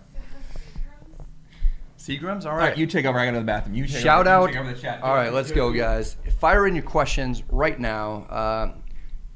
Joey, why are you limping to the bathroom? You all right, man? When I put my foot up like that, I can't sit the same way. Jesus, he looks like a 90-year-old man walking to the bathroom. $10 from Tal Jones. Have you heard the Christmas Carol song by Meowing Cats? Maybe some Christmas cat rap. I haven't heard it, but it sounds amazing, so I'm going to check that out. I'm taking over the Joe Ingram podcast, guys. Check Ray Charles. For those who aren't familiar with the best video on the planet, the video of Brad's needs more love. So he's talking about the cat rap that I did. Phil Hellmuth makes a cameo appearance, as well as Doug Polk, Scott Blumstein, and Andrew Nemi, and a few other people. What else do we have here? Joe Ingram is just such a hype man. He's the best. He gets more excited about things in poker than pretty much everybody on the planet, which is real fun. Him and Jason Somerville are the two people that I know most that are like that. Okay. Jordan Vargas says, you playing the Big 50? Yeah, I'll probably play the Big 50. We You got playing some the good Big stuff? 50? No, I'm not gonna play the Big 50. No. Who do you think gets more excited about poker than you? Me. Is there anybody? No, definitely no. You're number one. This is why I've been doing content for so long, and why I've had success at poker, is because I just love the game. Like, I love playing it. I think what it is was like it gave me a community and something that fulfilled my life, and it gave me an opportunity to it's your cell phone. Put your cell phone away from it. Yeah, but no, I think what happens is like poker just really helped transform my life. So What the fuck, man? I don't know. Oh, maybe it's my phone. Yeah. Who knows? What were you doing before? Did you ever have a normal job or no? Did I ever have a normal job? Yeah, I worked as like in the service industry. Yeah. In the service industry? I worked bartender, server for a long time. Gigolo? No, but I certainly could. I did some modeling stuff, promotional Did you? modeling. Yeah, I worked as a promoter at a nightclub before. What? I did. It was fun. I used to go. You know that, right? I know that. Yeah, I used to go to events and I would dress up as costumes, and basically they would just pay me to talk to girls. Okay. Yeah. What was the weirdest costume that you ever had to dress Willy up Wonka. in? I was Willy Wonka. What was the second weirdest? Santa Claus. It was a lot of fun. Listen, when I was 21, I lived in the city of Chicago. I had so much fun, man. It was a great time. I never drank before I turned 21, so I started drinking, and I got in the promotional modeling world. I started being a promoter for nightclubs. I was bartending in Wrigleyville as well, too, and it was just a great experience. And then I started playing poker once I turned 22 more seriously, and then I quit doing all of that to focus my entire life on getting to high-stakes poker. That's basically what happened. What are the highest stakes you played? 200, 400. 200, 400? Yeah. That's pretty sick. Yeah, man. I mean, I started at 10 cent, 25 cent full ring Hold'em. I got up to 25.50 at Hold'em. I switched to PLO, and I certainly didn't stay there, but I think the most stakes I was at regularly was 3, 6, and 5-10. I was mass tabling Hold'em on Stars. Then I switched to PLO for Supernova Elite 1 year, got that. Next year I did it again, and then I went up to 100, 200 playing on Poker Stars. And then Poker Stars was like, we're not going to give you Supernova Elite. But yeah, I mean, that once I stopped 24 tabling, that's when I didn't get that anymore. Once I played higher stakes, you can't mass table. So Yeah. But then so I mean, that was kind of. I played a lot of 10-20 Ignition because that's the highest stake they have on there. Played a bunch on ACR back in the day before I realized it was out of line. Up to 25.50 on there too. Live, I played one session Bobby's Room, but barely played much live over time. So. But yeah, I mean, I've always been able to have success playing most limits of poker when I wasn't 24 tabling or fucked up out of my mind. Yeah. So, yeah, I mean, I've always been successful at poker, and I think that's why I don't really go back to poker now for the most part, and why I like these other challenges with building businesses and learning about the marketing and learning about the advertising and learning about how the world works, is because I've already sort of conquered that poker challenge, and I already know what that entails, and I'd just like to do something else with my son, I feel like. So, because I get that question a lot, is like, why don't you play more poker? And I think it's because I just don't, I don't know.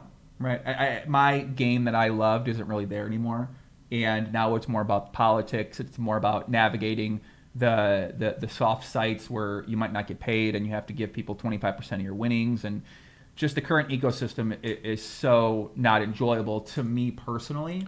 But with that said, you can still make a bunch of money though. So you're saying you love the game, but you don't like kind of how it operates these days? Yeah, I think right now I really liked it where you could start at the bottom and you can move up to the top. Yeah. And right now, it isn't really like that because there are people that are, there's activities happen. There's people maybe using software. There's people maybe using bots that are playing. There's people that are working together with other people where the best security can catch it, but the worst security isn't able to catch these things. So there's just all these things to overcome, and the future doesn't seem so bright at the highest stakes.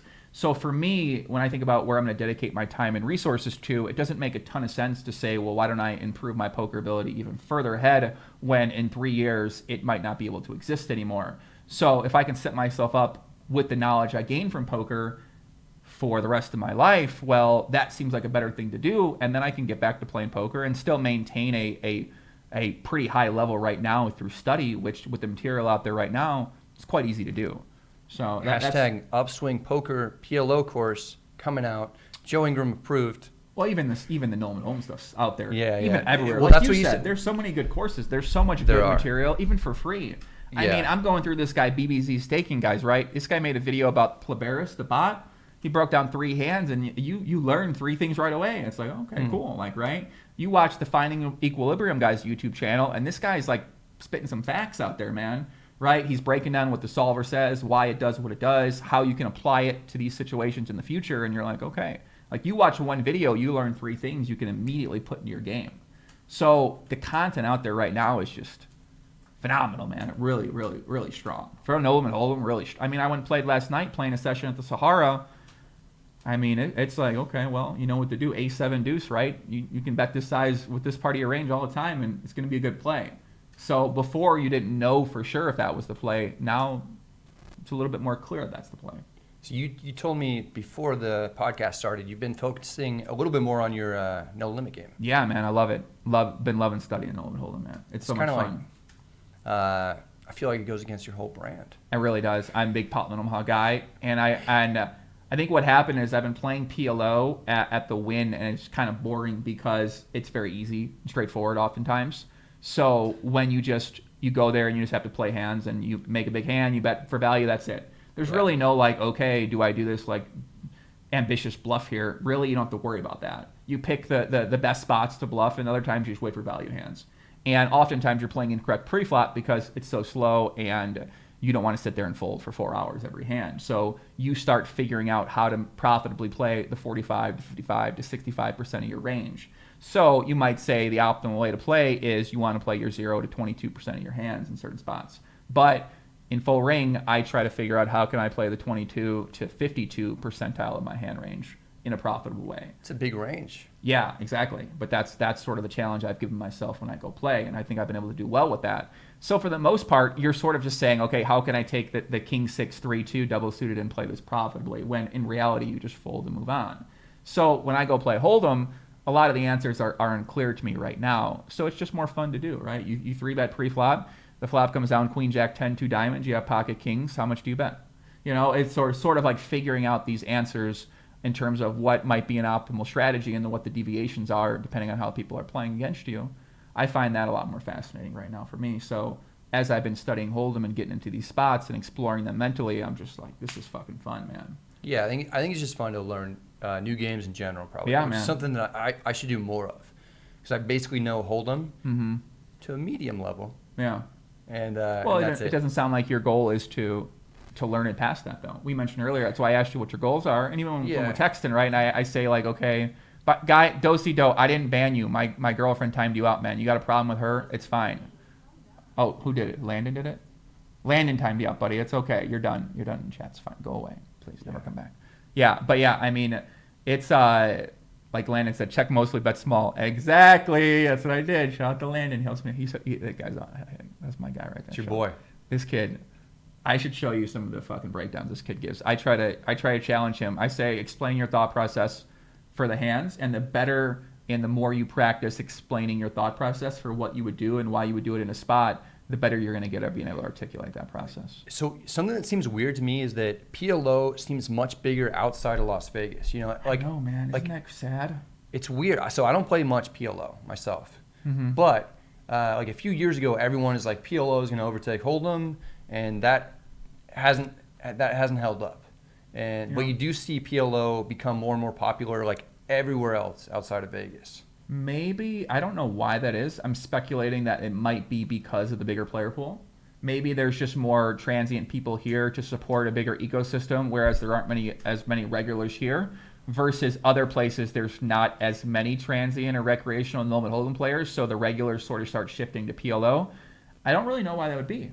I don't know. Do you have any thought? I mean, you go to all the places, right? You're way more locked in. This is like your area of knowledge. You're the PLO guy. But I don't know why that happens. It's a good You're question. like the poster child for PLO. I really am. Yeah, it's my. I mean, game. it's you. I mean, Phil is kind of like that way now too. I think in a lot of ways. Yeah. But there aren't that many pioneers of PLO, and you're. I know, man, but I understand why it's so hard to learn. Yeah. Because if you ask me, Joey, how do I learn how to play Pop in Omaha? I couldn't really send you to some place that's beginner. I think the upstream course coming out is going to be great, but I don't necessarily think it's ideal for like players transitioning. It's really tough. It's a lot to understand. It's a little bit higher level than like the basic stuff that you need to know for PLO.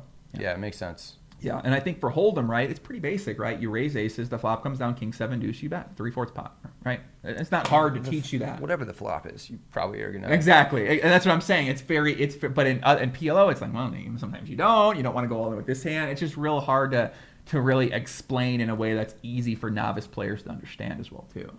Yeah. So I find that part kind of challenging. We get up to 400 likes. We take another shot. We get up to 400 likes. We'll take one more shot. Yes. Boom. No doubt about it. No doubt about it.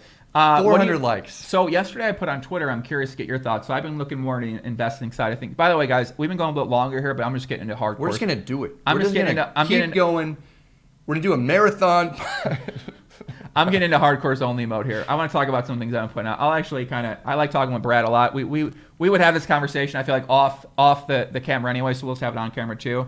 I put up yesterday about companies I'd like to invest my time and money in poker. Okay. And I put down Solve for Why, Upswing Poker, DTO Poker, which is an application that helps you get better, Munker Solver, Pile Solver, MeetUpGames, shout out to you guys, and World Series Poker. Boom. So what, if any of those, do you think you agree with the most? Okay. I mean, the MeetUpGames. For sure. Like, why? That's our own thing. And I'm telling you right now, the MeetUpGames are going to blow up. If you guys stick with these MeetUpGames, they're going to be not only a model blueprint for what other people could do, but you're going to they're only going to get bigger and bigger. As much space as there is as big as these are going to get. Yeah, maybe. I mean, we'll see.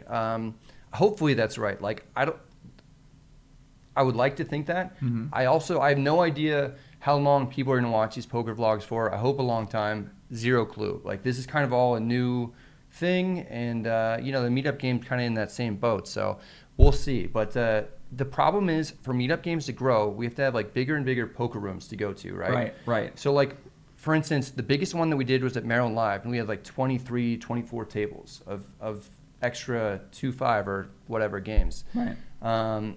There aren't rooms that are really bigger than that can fill that. But it's great. I mean, for the longest time, we've had these giant tournament festivals like WSOP, 888 Poker, all of these. It's time that we do some cash game stuff, and that's what the MeetUpGames are for. And now you're explaining why they'll be successful, though. Yeah, and not only just to play cash, but to like just have fun and make poker like more interesting than it has been over the past couple of years, This guy says, Joiner One and the other content creators are creating Moneymaker 2.0. I 100% agree. Because if you really study the trends and you study what's happening in poker right now, you can see that these vlogs right here are attracting the ESPN type of audience, which is a more casual and mainstream audience. So I said to you the other day, these are only going to keep getting bigger and bigger, because what's going to happen is that we're going to see vloggers, we're going to see people who find your vlog and they say, you know what? I can do that, right? And there's a blueprint on how to make a living doing that too. So at this point, yeah, but that's kind of the weird thing though. So I think that when Andrew and I started, we really had no idea if anyone would watch. Right. But as we've kind of done our thing and other people have as well, it seems like more and more people are getting into it to become like whatever. They want to become known from a poker vlog. Which is like a whole different thing from when we started, Mm-hmm. Mm-hmm. But I don't know how that's all going to pan out, whatever. I think it's good for poker in general. I think for me, anytime I do a thumbnail or title where it's like a bunch of exclamation points, a bunch of capital letters, that isn't that's to entice people who may not watch poker in general, Right. but who are on YouTube. They have like 5 seconds to think of what they want to watch. Maybe they see this, maybe they think it's interesting, they click on it. I think that's kind of what grows the game. I think if you're not doing clickbait stuff, to some extent, for me, I hate that word because like, for me, the titles, they always have like truth in it. Sure, I capitalize things and put exclamation points on things, but it's always like truthful for whatever video it is. Anyway, I think it's more enticing for a recreational player or someone who's, somewhat interested in poker but hasn't really made that leap into poker to click on and maybe become, like a regular poker player. And I think it expands the game. Real good point. Something I don't do very well. This is a real good point because I when I think about my stuff, I think about how can I make this for the engaged poker audience already. That's who I like to make content for. Whereas now I start thinking, okay, well, how can I make stuff that maybe is more for a casual poker fan? I think that's exactly what you said and why you make these titles and you make these things alluring and attractive to the person that is outside that space. And I think that's why we see it growing is because people click on it and they're like, oh, this is actually cool. I think if you're not doing stuff like that, I think it's not only like not going to help your channel, but it's not going to help poker in general. Right. I think that's kind of what we're seeing right now though, is that as you're kind of growing and you're sort of leading the charge out there right now with a lot of the different, it's the biggest channel right now by far, man. You put up a video 4 days ago, it has 183,000 fucking views right now. Yeah, that's insane. I think in terms of views, come on, that's crazy. Listen, that's crazy shit right there, man. That's pretty sick to see. How does that make you feel? Does that make you nervous or excited, weird? Like, because I can understand how it would make you feel weird. Because definitely makes me feel weird. To be like, it makes me feel weird. I don't know how else to say it. It's great. Be honest. How does it make you feel? Weird. Why? I think that a lot of people feel like maybe I don't deserve to be where I'm at. At least that's the feeling that I get. Like when Andrew came out, he was the first person to do it. He does a great job. He's like very, very artistic and stuff. And I think people felt very comfortable with him being number one in the whole like YouTube space. I see your point, yeah. In terms of like editing your own videos, because Negreanu has a channel with way more subscribers than pretty much everybody else in this space or whatever. But I think when I came up and passed Andrew, there was like one video in particular that you can point to and just be like, all right, well that really grew like Brad's channel or whatever. And Andrew does a better job of me in like a lot of areas, and I think it made other people kind of uncomfortable that I came up to now be number one in subscribers. Interesting. I personally don't feel that way at all, but I can understand that where you're coming from. Yeah. And I think the people that you're referring to are a very small minority of people. Yeah. You know what I mean? And we could argue and say, well, should like this more artistic version who tells this more cinematic type of story, right? Should that prevail in some ways? And you could certainly debate that. And I think certain people would debate that, right? But at the same time, the YouTube platform itself is a game, and you can choose to embrace the game or you can just not to, right? Well, that's the thing that kind of annoys me is because I never really embraced the YouTube poker game. I think I did some things that worked out, but it was like mainly like just getting lucky on stuff, I guess. Like I never really like, a lot of people like research all this stuff to do the best that you can in YouTube, which is understandable, but that's never been something that I did. I just kind of did the same thing from the start, and for whatever reason, I'm now listen, I think you're giving yourself, and this is kind of something, I think you might be letting these people's opinion impact you a little bit, which is understandable, right? Because this is kind of a new thing for you to be a part of and a new space and a new position for you to be in. But I think you're not giving yourself a lot of credit in that situation too, in that you need to have a great strategy, but you also need to be consistent. You need to be great at what you do, and you need to be able to cultivate that audience and also cultivate your own personality and your mindset in order to be able to handle everything that comes along with that too, right? Yeah. So there's a lot more to come along with it than just like, okay, I have a good strategy, right? You need to have the right mindset to be able to handle it. This is all stuff that I never really thought of that much, if that makes sense. 100% makes sense, yeah. Like it was just like, this is what I enjoy doing. I'm going to keep doing this. I got a few lucky breaks. Like who knows how the YouTube algorithm works, right? Yeah. And so that I feel like I worked like extremely hard, but it wasn't working extremely hard to be where I'm at now necessarily. Like I wasn't trying to like just be number one in subscriber count. That wasn't the goal. So you think that because you weren't working specifically hard to get here, that it means that I wasn't like, it's just different. I was working hard because I liked what I was doing and I wanted to have success. Mm-hmm. Now, I mean, there's people that are just like, I'm coming after you. Like, you're number one in this space. Yeah. I'm coming after you. And I'm like, all right, like, good for you. I would love to. I like personally competing. Yeah. I don't really mind. Like, I don't mind win or lose. I just like that. I like the fun. It's a I weird find thing. it so fun, man. So when I hear that, I get a little excited like that too. But I mean, listen, man. I think for yourself, I was very comfortable in number 2, and I imagine it's tough being in that spot, man. You got people that you feel like might want to come after you, like you said, right, or might want to see you fall or see what it is, but none of that shit fucking matters, man. I agree. Yeah. Yeah. I've been doing this for a long time. That's what's gonna I see happen. other people. None of this stuff matters, man. In a year from now, there's going to be some other person that's number 1 on YouTube poker vlogs, and I'm going to enjoy my time here. But I think Trooper's making a comeback. My guy Trooper. I think Trooper is. I'm saying it right now, Brad, and I want 36 more likes, and shot number 2 is coming. I want you guys to clip this out. I think my man Trooper is going to be number 1 in a year from now. What do you think? I think he just does his own I thing. fucking love the Trooper. That's my guy, dude. I love Trooper, man. I think he doesn't care at all You see about his girlfriend? No. You got a new girlfriend. How many are you watching all the Trooper vlogs? No, but I heard. But yeah, I met up with some people the other day. They told me about his girlfriend. Shout out to his like girlfriend. the guy, like, in terms of YouTube content, specifically like as it relates to poker, doing something every day or every other day is insanely difficult. So yeah, I mean, he gets a ton of credit in my viewpoint. Yeah, it's hard. I mean, I think you take long breaks from poker content. I need to every take once in a while. I couldn't do it, bro. If I didn't take long breaks, I'd have a much more bigger channel than I have now. But I've never really taken it seriously or done it consistent or anything like that. So I've always just sort of done my own thing.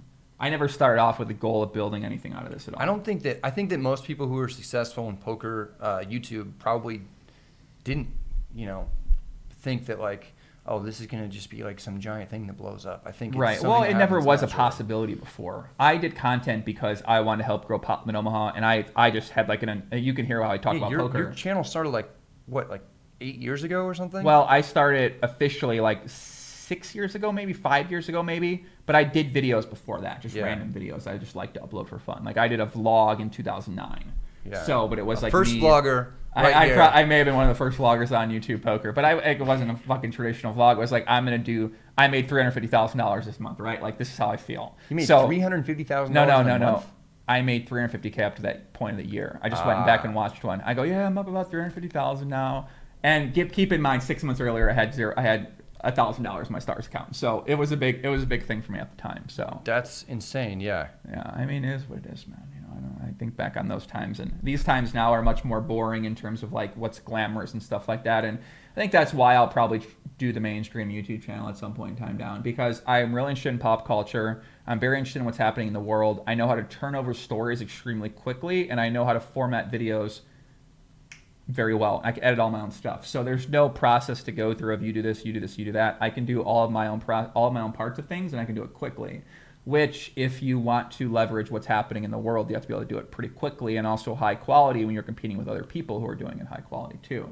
So I'm just building up my edges in all these different areas, assuming that that's the route I want to go down. Yeah. And I'm pretty sure that's the route I'm going to go down, so we'll see what happens. If you just look at the few videos that you've done, you've just had massive success. Like, yeah. Well, I've outside of poker. Even some of the ones in poker that have been more of like pop culture poker moments. Your Top Dwan hands. Tom Dwan, the Armenian Mike, whatever it is, the major controversy World Series of Poker thing. Anytime I've made a video that's a big story, I've always packaged it in a way and crafted it in a way that would get more engagement. And a lot of those things, they speak for themselves. You don't have to do anything oftentimes. So I think that there are stories like that happening all over the world on a daily basis. Whereas in poker, a thing like that happens once every 6 months. So you have something like that really pop every 6 months, but it's not a very common thing that's going to take place. This is a good question for you. When stuff does happen like that, are you like, yes, I'm going to go into investigative Joey mode? Sometimes. People usually get me riled up to do it. Yeah, that makes sense. Yeah. I mean, I could definitely see that, where people are just like, Joey, get on this, all of a sudden you know. I probably turned down maybe like 20 things that have come along the way. Like the whole Astro scandal, I could have been the forefront content creator of that as well too. Oh, so you're talking about like outside of poker stuff. Yeah, it could have been outside of poker space too. Yeah. I think anytime something really big happens like that or in a genre that I'm prepared to be around, I think people tend to. You got a baseball background, right? Yeah. When you were a Spartan? I used to play a lot of baseball growing up, yeah. I was a good baseball player. Give them the yeah. background on this. This is your sweatshirt This that you made hoodie, when yeah. you were a young hustler. When I was a young, we were in business econ class. We made these hoodies and we sold them, and I still got these kind of going on right now. Did your school make other sweatshirts that you were competing with? I think there was like 3 classes. They each made a piece of merchandise, and this was the one that we chose to make.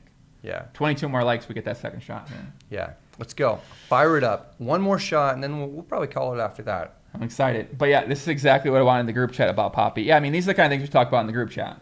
These are the kind of ideas we talk about in the group chat as well, too. So. Did you always have a propensity to like succeed in business or anything? I mean, when you were taking this econ class in high school. Not really, no. I had a business when I was about 11, though.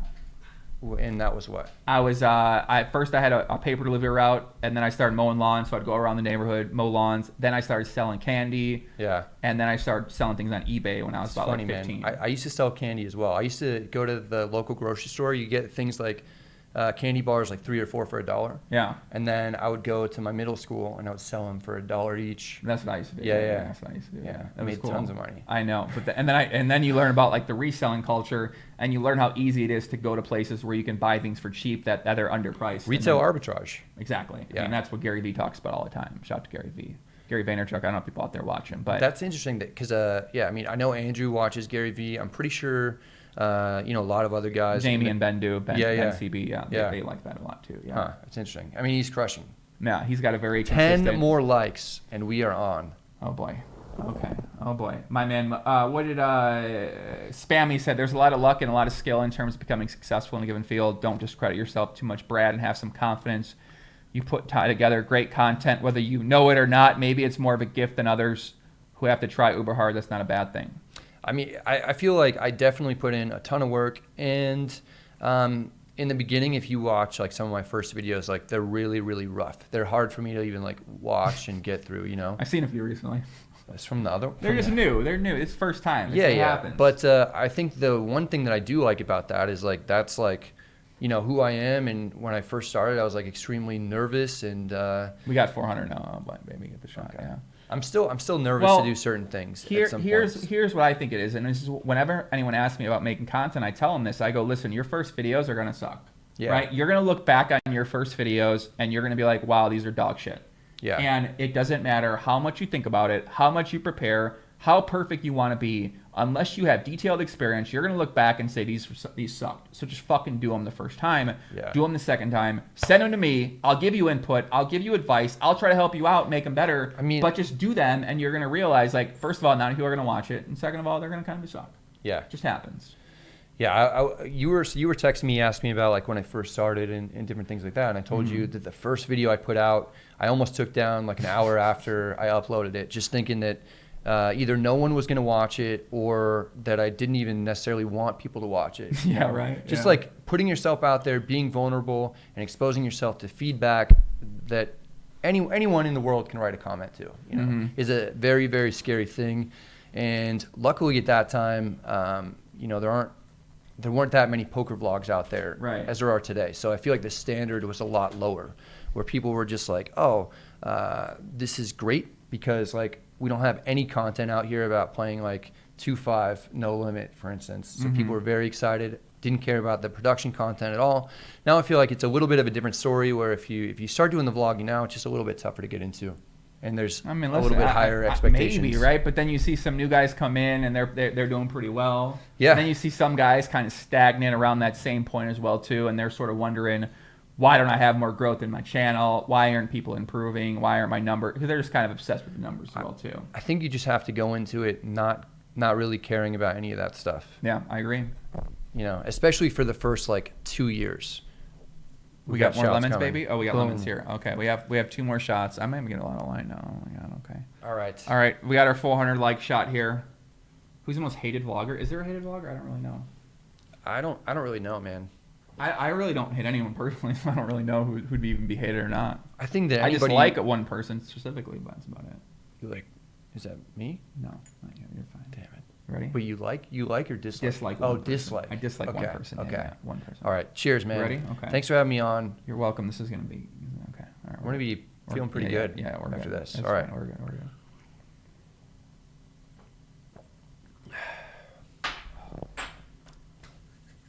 Okay.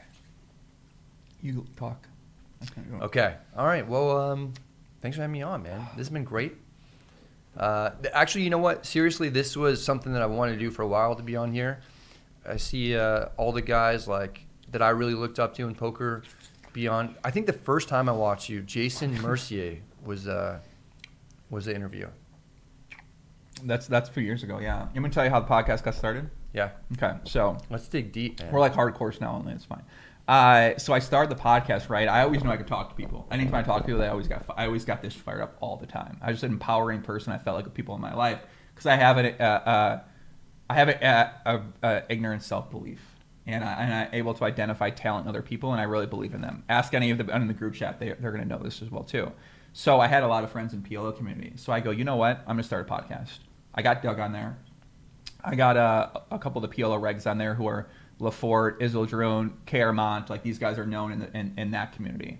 Then I was like, okay, I need to get people outside of PLO if I want to grow my audience. So I got Bart Hanson because that was someone I listened to all the time. He's the first guest I ever had on Poker Live podcast.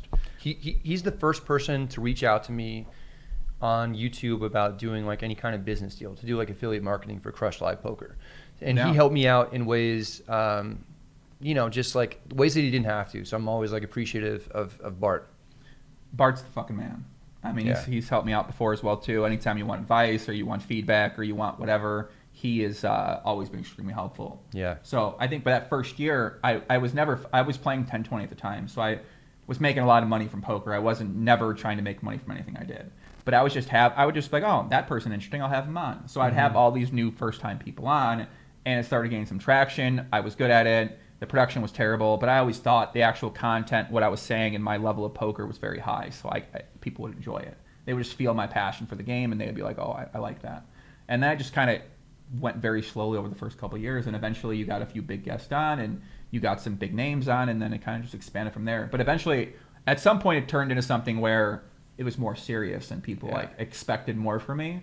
Yeah. Whereas before I was like a fucking idiot when I first started. I remember it just seemed like you were like you just had this hugely like positive, like jovial attitude. I mean, you still have that now, but I remember like looking at those, I think like Fedor was another one that I watched like early on, and you were just like it was clear that you were just such a big fan of the game, and like excited to have like certain people on and talk to that were like successful in poker, that it was like really fun for me, to watch. Well, it seems like that's what a lot of people, as the viewer, got away from it, was they were like, oh my God, like these guys make poker look really fun. Yeah. I want to succeed at poker and get better at poker because these guys are talking about how to do it, but they also make it look enjoyable as well. And I think what happened was once I moved to Vegas, I didn't have that quite jovial, like I was more down. I was more getting depressed a little bit. I was more negative. So I think that came out in my content where you could see me, my hair's not done. Like there's just all these things where when I first started, like you show I up in took like it so a seriously. Hoodie and like a hat. No. Now I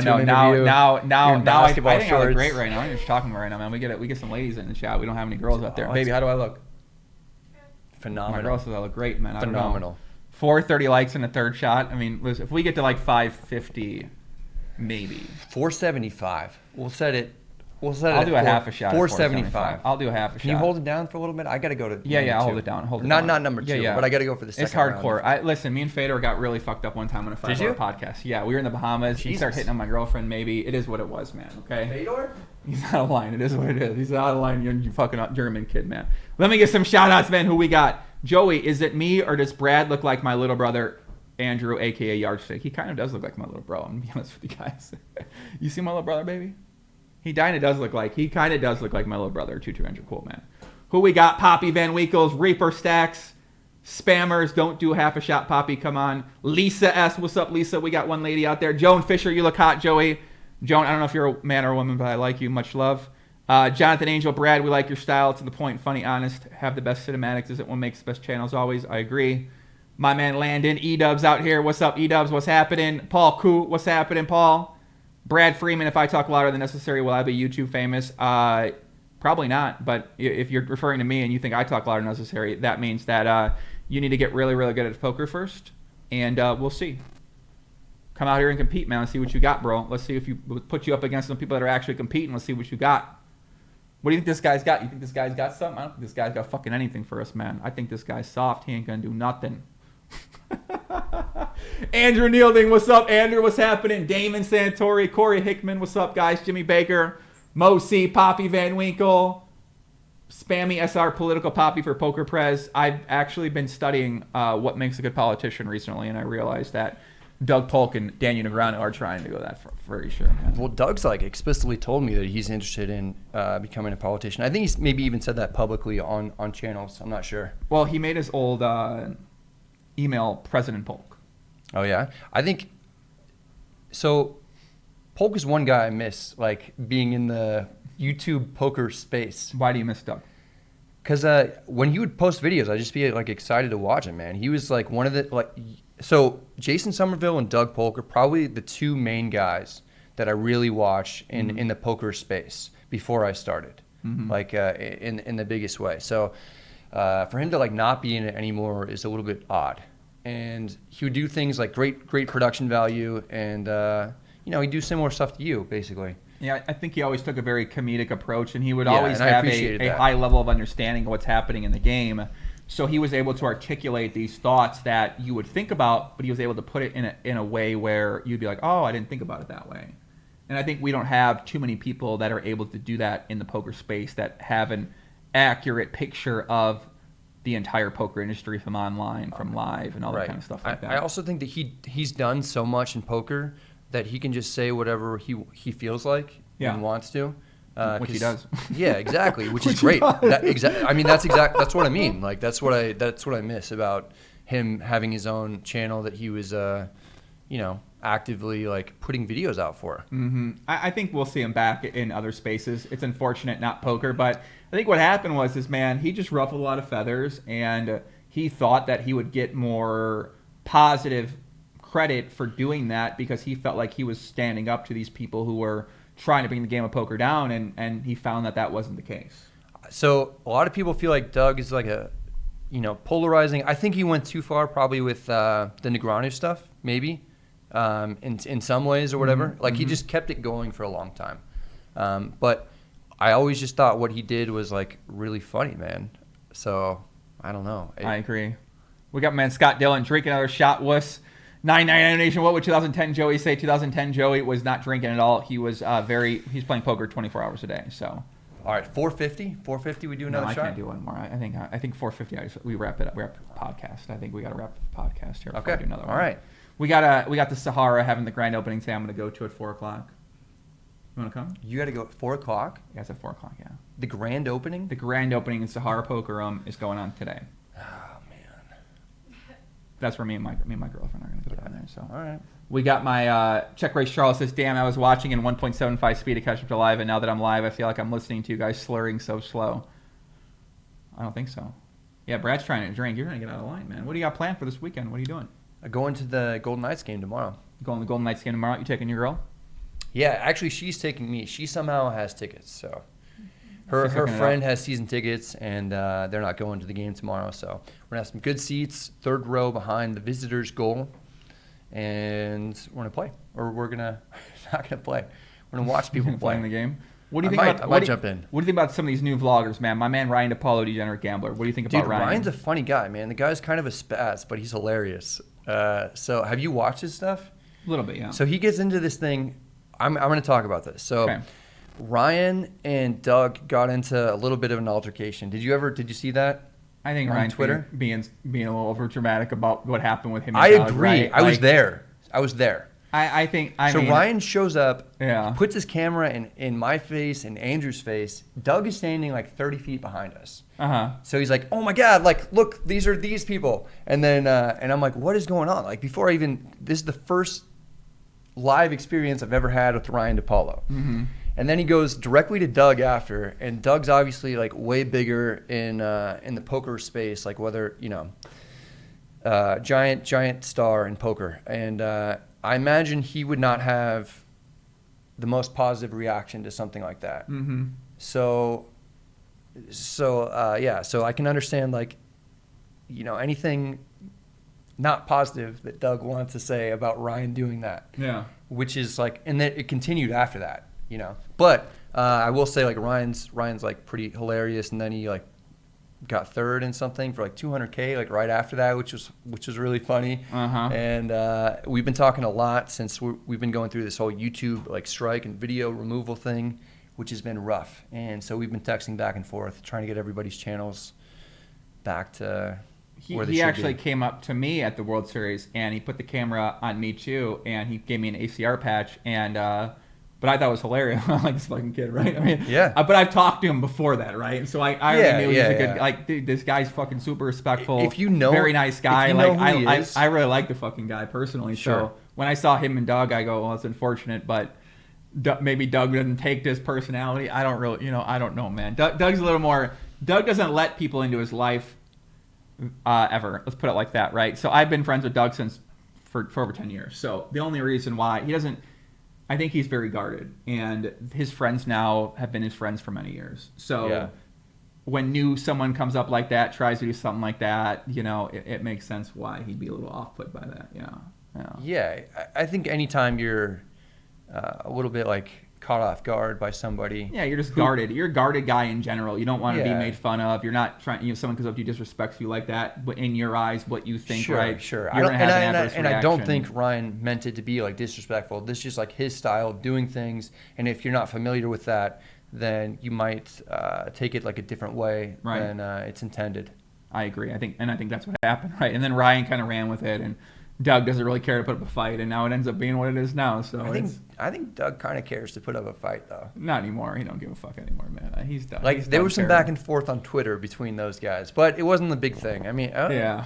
I don't know. Kind of Who a knows, moderate man? thing. I like that Ryan's out there making vlogs. He's like not a fucking. He's great, He's man. not nerdy about. He's not like I got a 37 pure ace king on the 7-4-2. You know what I mean? He's not talking like these fucking dorks are talking all the time about strategy. He's like has a good time with it. He has fun. He relates to the common gambler out there who might be a little bit more of a degenerate. They don't all want to be these expert poker players. Like I think the guy's a great man. I like the fucking guy. I support the guy, and I hope he does well. I man. do too, man. He's done some like spoof things about me, which is pretty funny. Oh, he did a hilarious rap. I mean, I'm a fan of the guy, man. I don't know. Yeah, I didn't see what he did. What did he do about you? What did he do? He was just kind of like going through things as if it was me doing it. So it was kind of funny. What do you think about this guy, Wes? They said about Wes Cuthall. What was his last name? Cutshaw? Cutshaw. I've seen his vlogs. He's down there in Texas. It looks like he's pulling in some numbers in a few of those that. He's crushing. I haven't seen too much of his stuff, but from my understanding, he's in Austin, Texas, at the Tex Card House out there, and he's kind of setting up things like in a live stream format. It's just like a different format than a normal vlog. How does he film that? How does he do that? He has permission from Tex Card House, which is smart from them, man. If you want to like, if you're like a new card room, actually if you're any card room in general and you want like marketing, it makes sense to like go to. They're smart down there, man. I like those guys.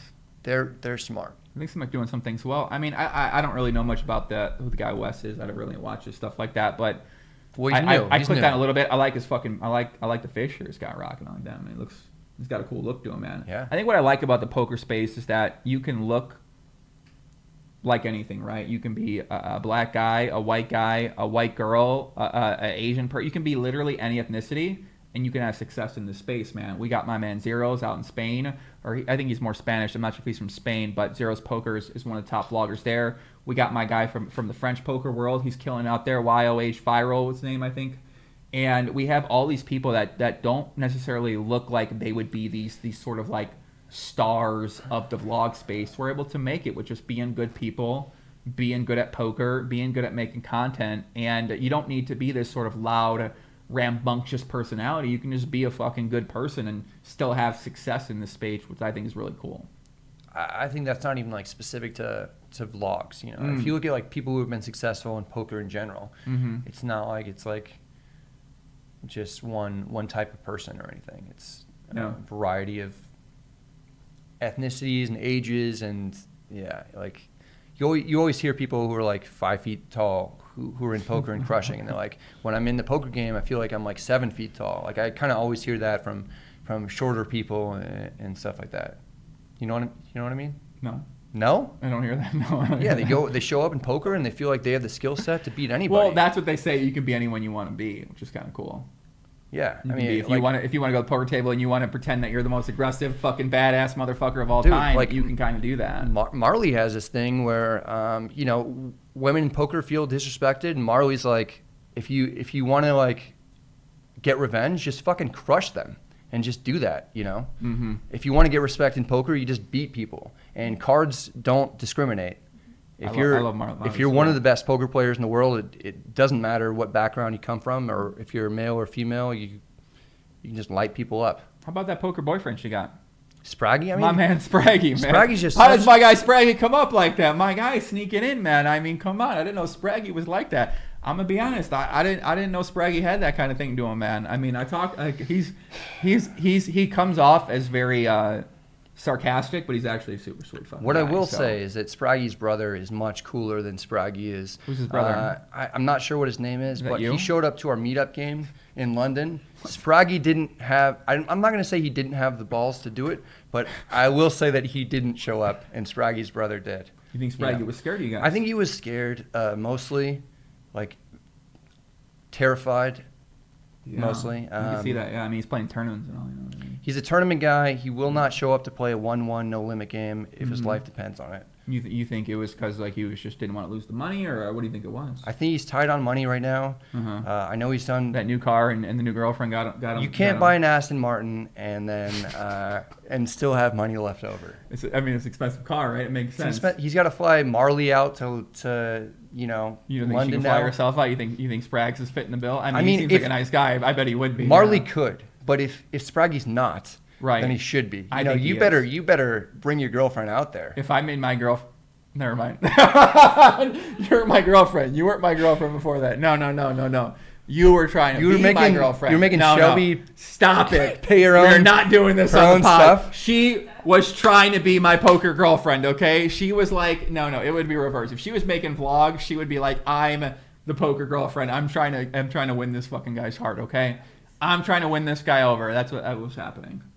What does your girlfriend do for a living? What does my girlfriend do for a living? Yeah. She lives. Like, does she have a poker background at all, or no? No, she's just very good at a lot of things. Do you like that? Like when you come home, you don't have to. You feel like you don't have to talk about poker, or do you feel like you do? I love to. She's an amazing woman. She's very supportive. She's top 3 greatest housewives in the history of the game. She's very smart. She would want to support me with anything at any given time. She always asks me to help her out, or if I could help her out with anything I'm doing. She says, "Can I help you with graphics? Can I help you with videos? Can I help you with marketing? Can I help you with this? Can I help you with that?" Jesus. Yeah, she's on That's the ball. great. She's on the ball, and she's beautiful, and she's a great dancer. She's very supportive. She's always smiling. She takes compliments well. There's a lot of good things about her. That's it. Amen. A lot of good things about her. Why do you think I'm with her? I've been up there 7 months. I haven't been. Come on, what are 7 you months? talking about, man? That's like one of the longest relationships you've ever had, huh? Consistently. Is it the longest relationship I you've think ever so. had? Consistently, yeah. I mean, there's been some in there between, off and on. It is what it is. I don't know, man. You know, it is what it is. It is what it is. But she's a top 3. Provide shots for the Autoline podcast. I mean, I agree. Yeah, she comes out here with shots of vodka and lemon, I know. like on a plate, like. You see how clean the place is. That ain't from me. I'll tell you that right now. And she put up with 70 hours of live streams during the possible investigation. She was literally next to me. We set up a makeshift table during the investigations, and she was there every hour of the time doing cooping in work, man. She's awesome. And now she's learning how to do jiu-jitsu. So if you want her to choke you out, she'll choke you out after this. I don't want that. But she tries to choke me out, but I take her down. I still took you out. She choked me out one time, and it's true. She choked you out. Your girlfriend She put me choked in you out. triangle one time, yeah. I didn't see it coming. I didn't know she had it in her. All She, of a like, sudden- surprised All of a choked sudden, you out? she puts it around. I'm like, oh my god, okay, Like yeah. you passed out. No, I don't tap out. I'm not tapping. Literally tapped. I did not tap. Yes, you did. You need to calm the fuck down right now. I didn't tap. Okay, what are you talking about? I didn't tap out. This just in, She's must see. She's Joey trolling taps me right out by now. his girlfriend. I've literally tapped with a her out rear about naked 100 chokehold. times. No, it's a triangle choke. Triangle choke. So you put the arm, you put Okay. you put the leg up here, you Listen. put the leg there, you put the arm through, you choke him out. Yeah. Who are your favorite podcasters? My favorite podcasters are going to be Bill Simmons' podcast, who's more sports related as well. Naval Ravikant, who's more of health, wealth, sort of stuff like that. And You want some Joe Rogan?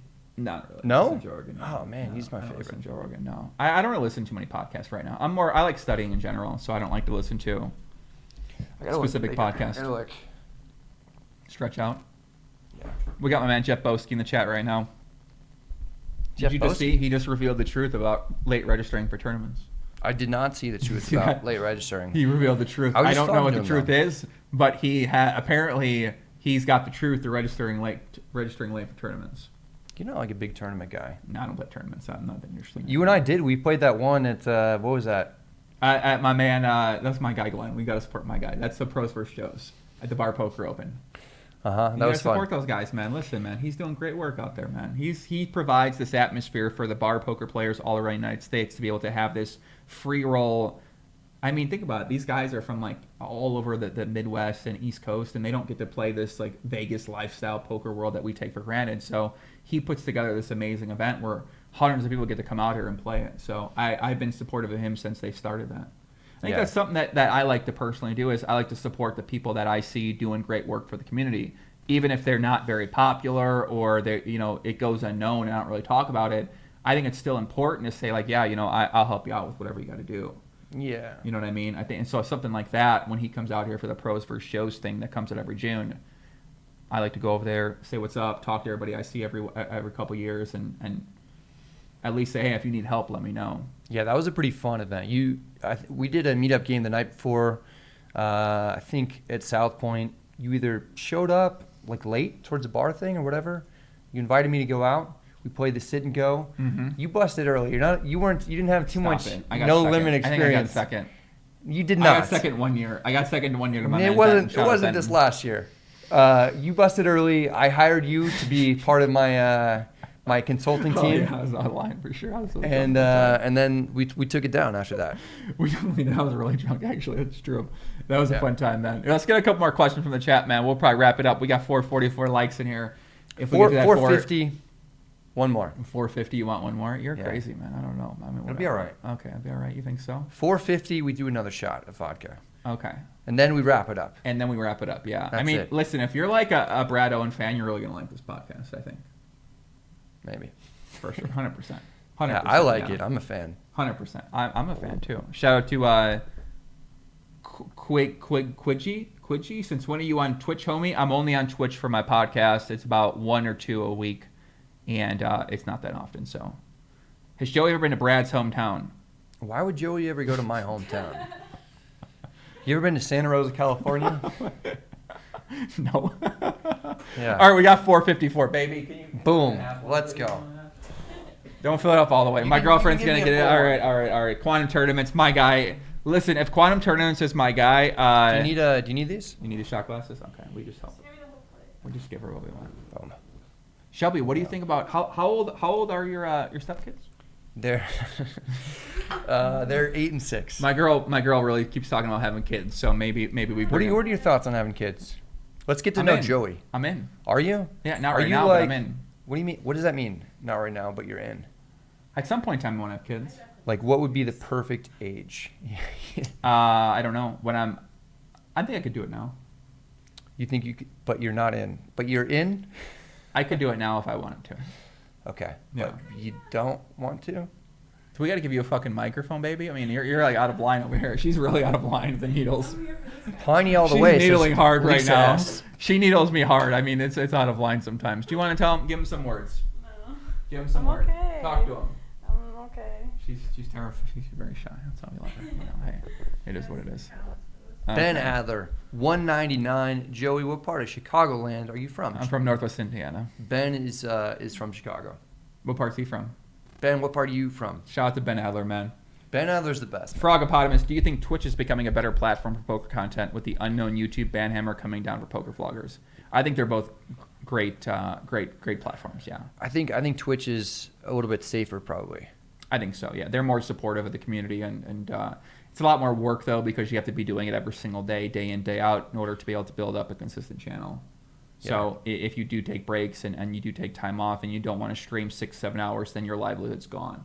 So it's good to adopt to both, where you have Twitch and you also have YouTube as well, and you have Instagram, you have Twitter, you have all these other things. I think if you're going to get into the content game in poker, like you just need to make it so like if one gets shut down, you're not completely screwed over. Scary, bro, right? It is. It's like really scary. I mean, Right. if YouTube is done in terms of poker, then like that's the end of. Dude, I know. Yeah, we're gonna with the blind. I don't know. I actually got a meeting later today with some other content platform hosts. Do you? Yeah. You can be a little buzzed for that meeting. I know I am. Yeah. I got meetings every day. I just meet with people. I talk to them all the time. I kind of do that as well. Yeah. Yeah, it's fun to hear where they're coming from. You tell them kind of what you know and how you can add value, and then maybe you can work together, maybe not. Maybe you work together with them in 3 years from now, maybe you don't. You know what I mean? What are you trying to do right now? What are you? If someone could help you out in any way, what would they be? Help me out in any way. Yeah, what if it is with editing, or it's with making your events better, or with handling customer service? Like, what would be your main points of problems right now in terms of what your operation is right now? Everything's going like pretty smoothly at this point. I think the biggest thing that I'm worried about is just the YouTube stuff. But other than that, yeah, if we could make the meetup games better, then we're always looking into that stuff. I know how to do that. You do? I've been studying event construction. Let's do lately. that. Yeah, that's the one thing that is my main focus kind of for this year, is doing the meetup game stuff, because it's just like it's really really fun, and it's where we get the content from, and so yeah, if we can make those better. Do you guys want me to do a little coaching on live stream right now with Brad? I can get Brad to answer some of these questions that he's trying to get better at. This is kind of what I do in coaching. When I work with people. Shout out to Landon. He knows what I'm talking about here. Okay, so you just talked about that, right? So you said that one of your goals is you want to improve your meetup events, right? Yeah. What does that mean? Just make it more fun. Okay. And I think that's the biggest thing, yeah. Okay, make it more fun. What do you think? I think they're like very fun right now. What do I think making it more fun means? Right, yeah. I just want people to have the best time they can possibly have. And I think that there's certain ways to do that by like adding entertainment to it in different ways. So we had like a comedian come one time, and special guests as well. Thank you. Oh my God. Okay, we got our shots, but I want to get back. Yeah, I do this to Landon all the time. It's just I develop. This is called thought development. Without you giving them the answers, you make them give them the. Yeah, he needs more. I agree. All right, let's do this. I'm gonna be fucking. Boom. Here's what it is. Okay.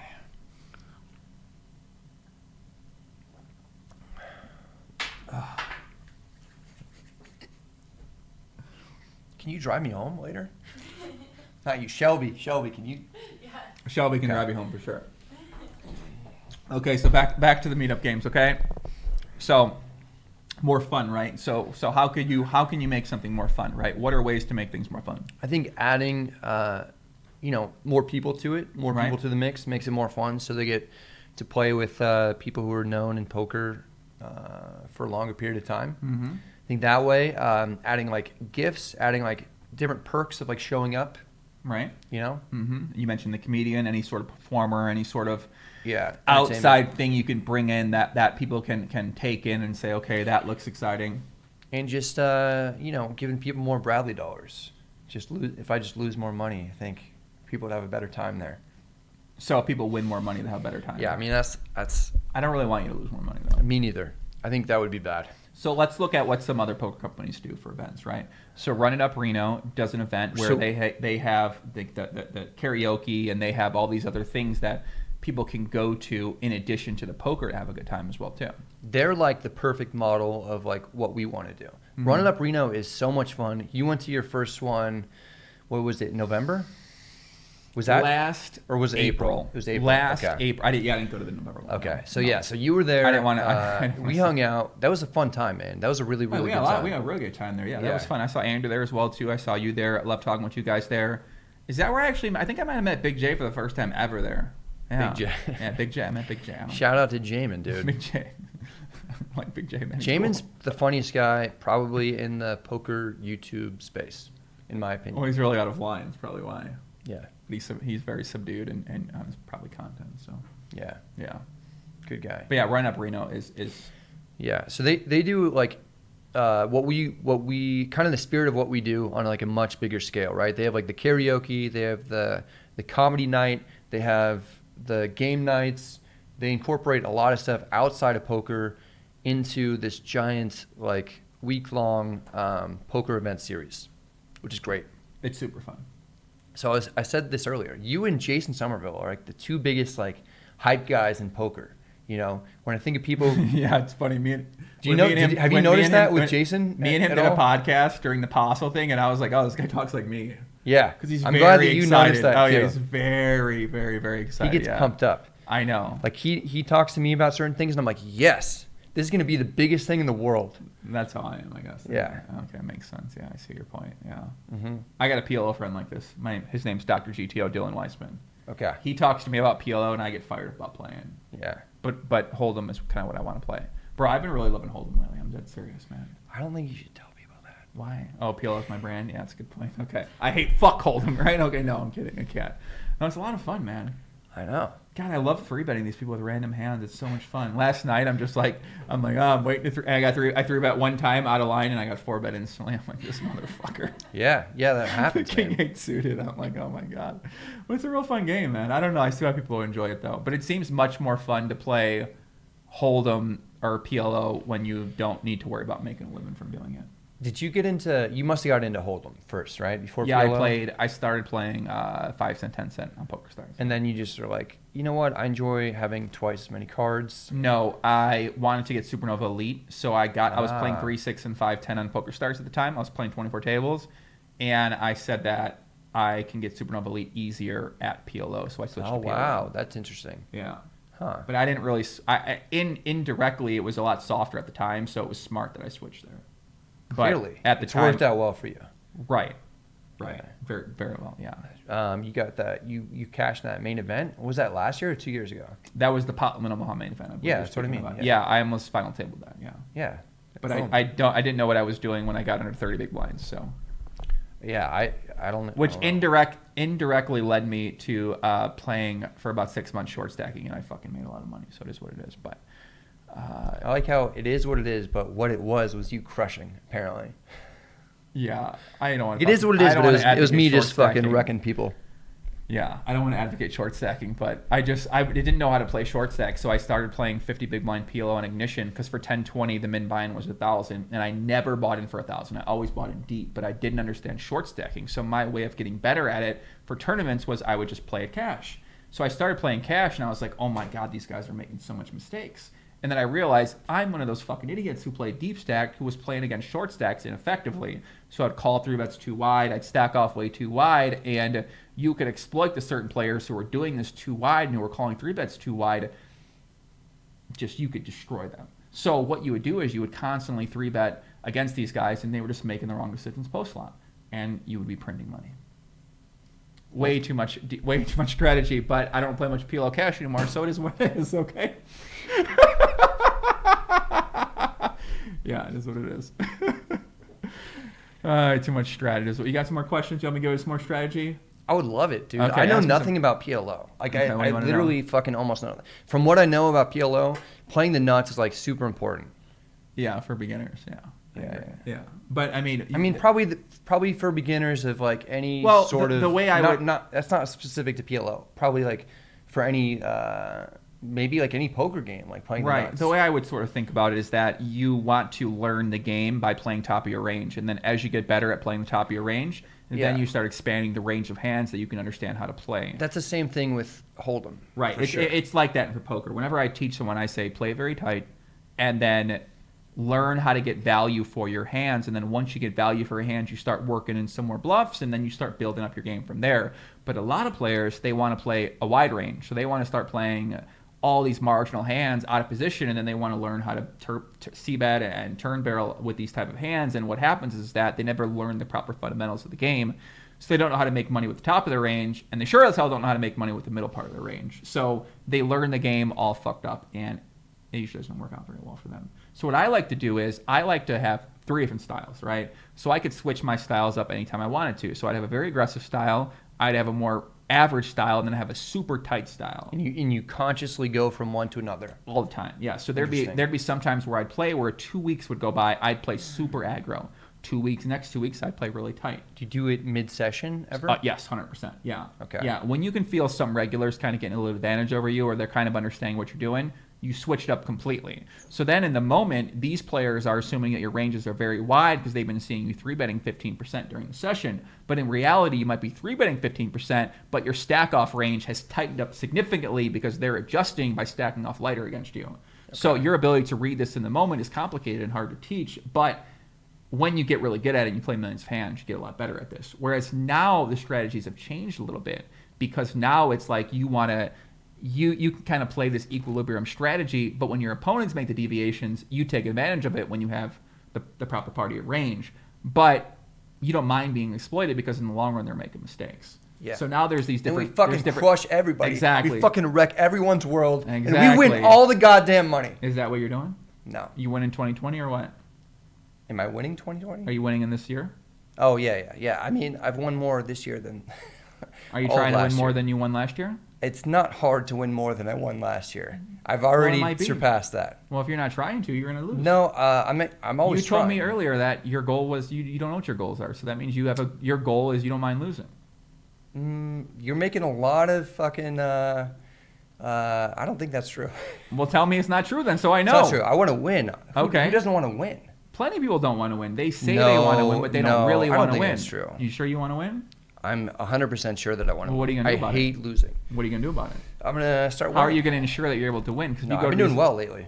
If you go to these meetup games and you're fucking around, you're Yeah. drinking, you're having a good time, you're focused on making sure people enjoy themselves, which you said that could be detrimental I to what don't your think win rate is. people enjoying themselves and me winning are mutually exclusive things. But it's hard for you to be able to win when you're also so focused on making sure everyone else has a good time. It's harder, but I can still do it. You think so? I mean, You get better at it though. I'm a winning poker player, so Right. So yeah, if I'm like constantly losing at these places, like, so this is what happens. Mm-hmm. Show up at these meetup games. We want people to have a good time, but I'm still making a video. And if I'm making a video of me doing like poor strategy, it's not good. So I still play my best and trying to win. We could easily listen. Brad said he made I 10K play last like- year. I think we could easily get Brad winning 100K plus this year. Well, that was my worst year ever. Was last year. Yeah. In cash, and it was because like I took different shots and whatever happened, and yeah. So I think 100K is not going to be possible I just disagree. because of like the hours that I put in with all the travel and the editing that I have to do. It's I like wish I could bet very this with very someone. tough. I think I could get you to make 100K this year. Let's do it now. A few small adjustments. I think Maybe. I could. I mean, I'm telling you but right the now. adjustments would be me You're playing. smart though. I can tell. Like it would just be a few If I mindset played- adjustments, game adjustments, inflow adjustments. I'm telling you. If It I would be played hard. like 2,000 hours, I think I could play. I think I could make 100K, but I'm not going to put in that much time. It's like It's tough though, when you're trying to also edit the videos, relationship. Well, just editing the videos and travel, pretty much. Like, I think I could make 100K if I put in 2,000 hours, but it's not going to be possible. We get to 500 likes, we take one more. Okay. We want to take one more? And then that's it. And then we close it out. Okay. Did you drive here? Yeah. Okay. We're going to have to go for a walk to like down the street or something after that. Because you're a little sober if you can't drive. Believe in yourself, Brad. Yeah, I believe in you. I think you can make 100K this year. I think I could. I just think that. I think you should. Why it's- not? Because the thing is that if I think you make 100K. I'm dead serious. if I wanted to make 100K in poker, I could do it. But it would be. I'm talking me. about making 100K while you're doing the fucking vlogs. That's what I I'm think talking that's about. very tough. I think I think you do balancing it, the though. two things is very tough. I think it would take me to bink a tournament to do that. And I don't think that I could do it otherwise. Okay.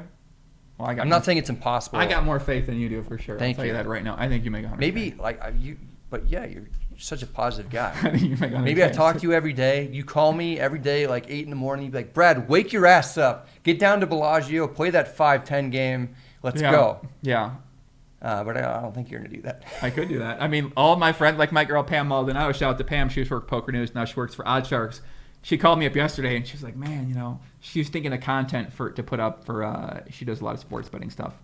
I talked to her for 3 minutes. She's like, all right, I got the ideas. I'm ready. I said, okay, let's go. So I'm excited to see what you do over the next like 6 months. It's man. gonna be I feel like you're on a roll. I it's feel gonna like be you're a- pumped up. it's gonna be You're epic. ready. You've got some ideas. You've told me some of your ideas.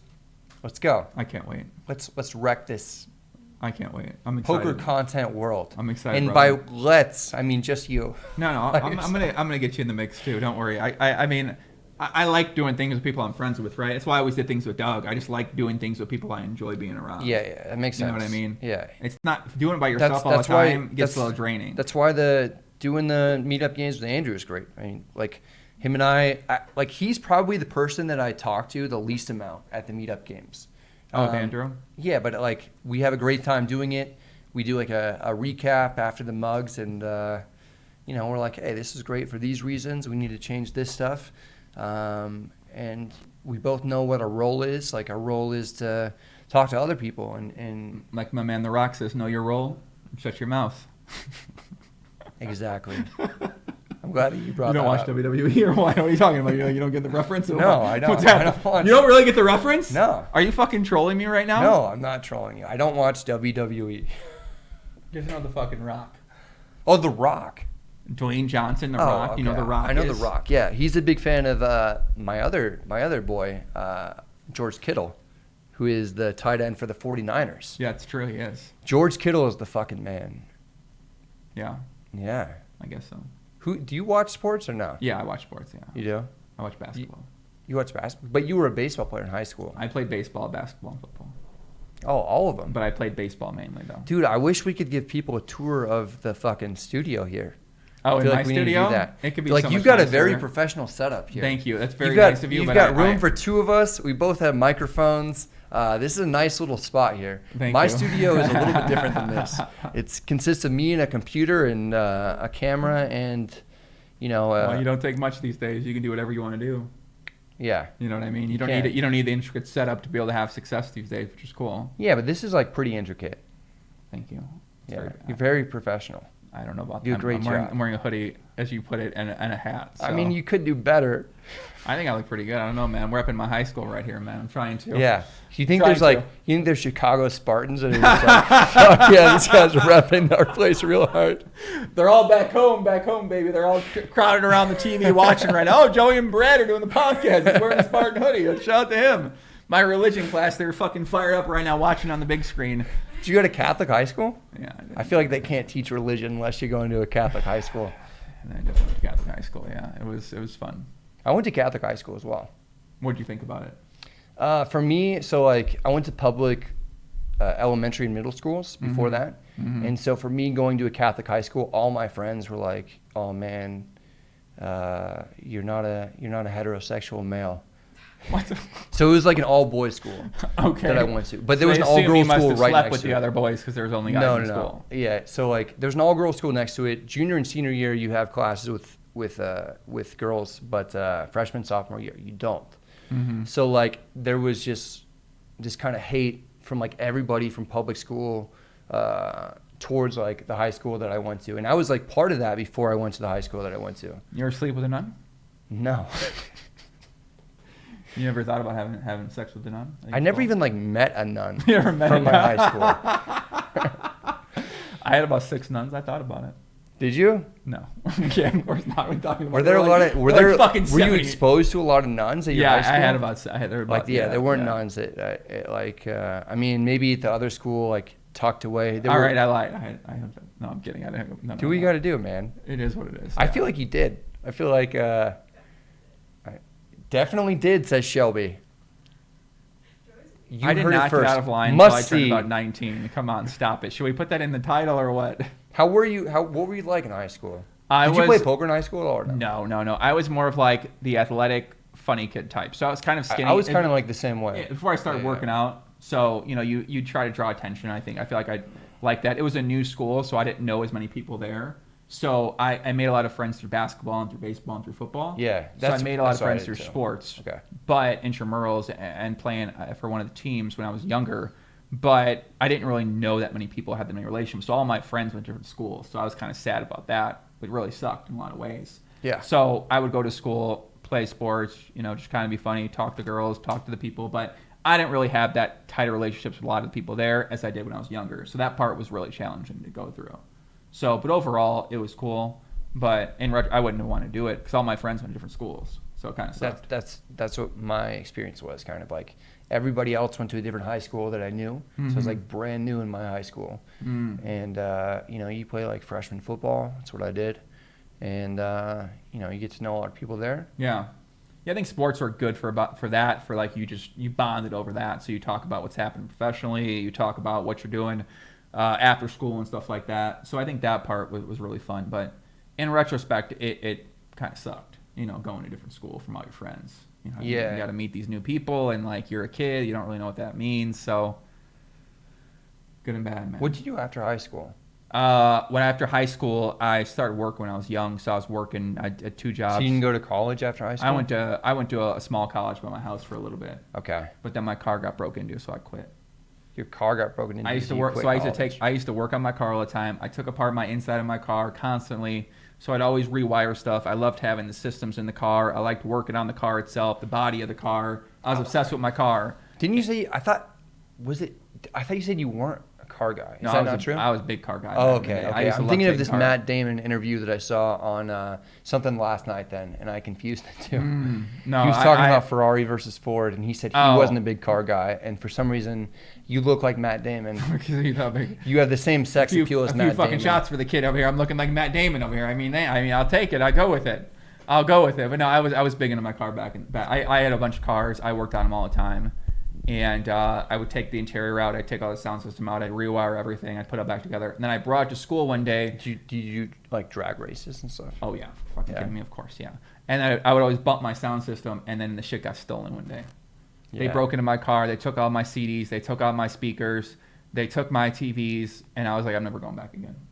Yeah, it sucks. They took your CDs. They're probably worth a lot of money right now. The CDs was obviously the most detrimental part of things because I had this bucket. You have this big thing of CDs. They end up stealing the fucking CDs. You're like, what's that? Yeah, that big case. It was like a 200 CD case. Yeah. And you're like, man, my fucking Sugar Cult album is all those no custom CDs you made. What did you listen to in high school?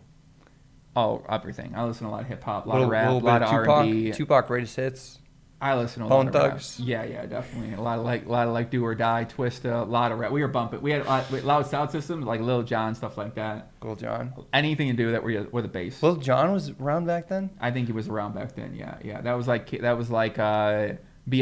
time, like B.I. I don't know. And I used to bump that shit all the time when I was about 18, 19. Yeah. So I'd be driving to high school. It'd be like B.I., and that was like the main Lil Jon song, and that had the sickest bass of all time. Yeah. Throw It Up, right? That had like P.D. Pablo, stuff like that. Yeah, I was rocking that all the time. Yeah, my system was one of the top ones for sure. Yeah. Did you think you picked up some extra ladies because your system was? Oh, sick? for sure, definitely, no doubt about it. I had like ignorant confidence at the time, and I thought I was the man. I was walking around talking to like every girl I could. I didn't care about getting rejected. It didn't matter to me. I didn't know any better at the time. So it set me up nicely for future years. I'll put it like that. So you were living the dream. When? Well, it sounds like high school. No. It sounds like you peaked in high school and then you kept that peak going until now. I think that I peaked when I was about like 29, 30. I peaked like at 4. 4. That's sad. Yeah. You're not peaking now?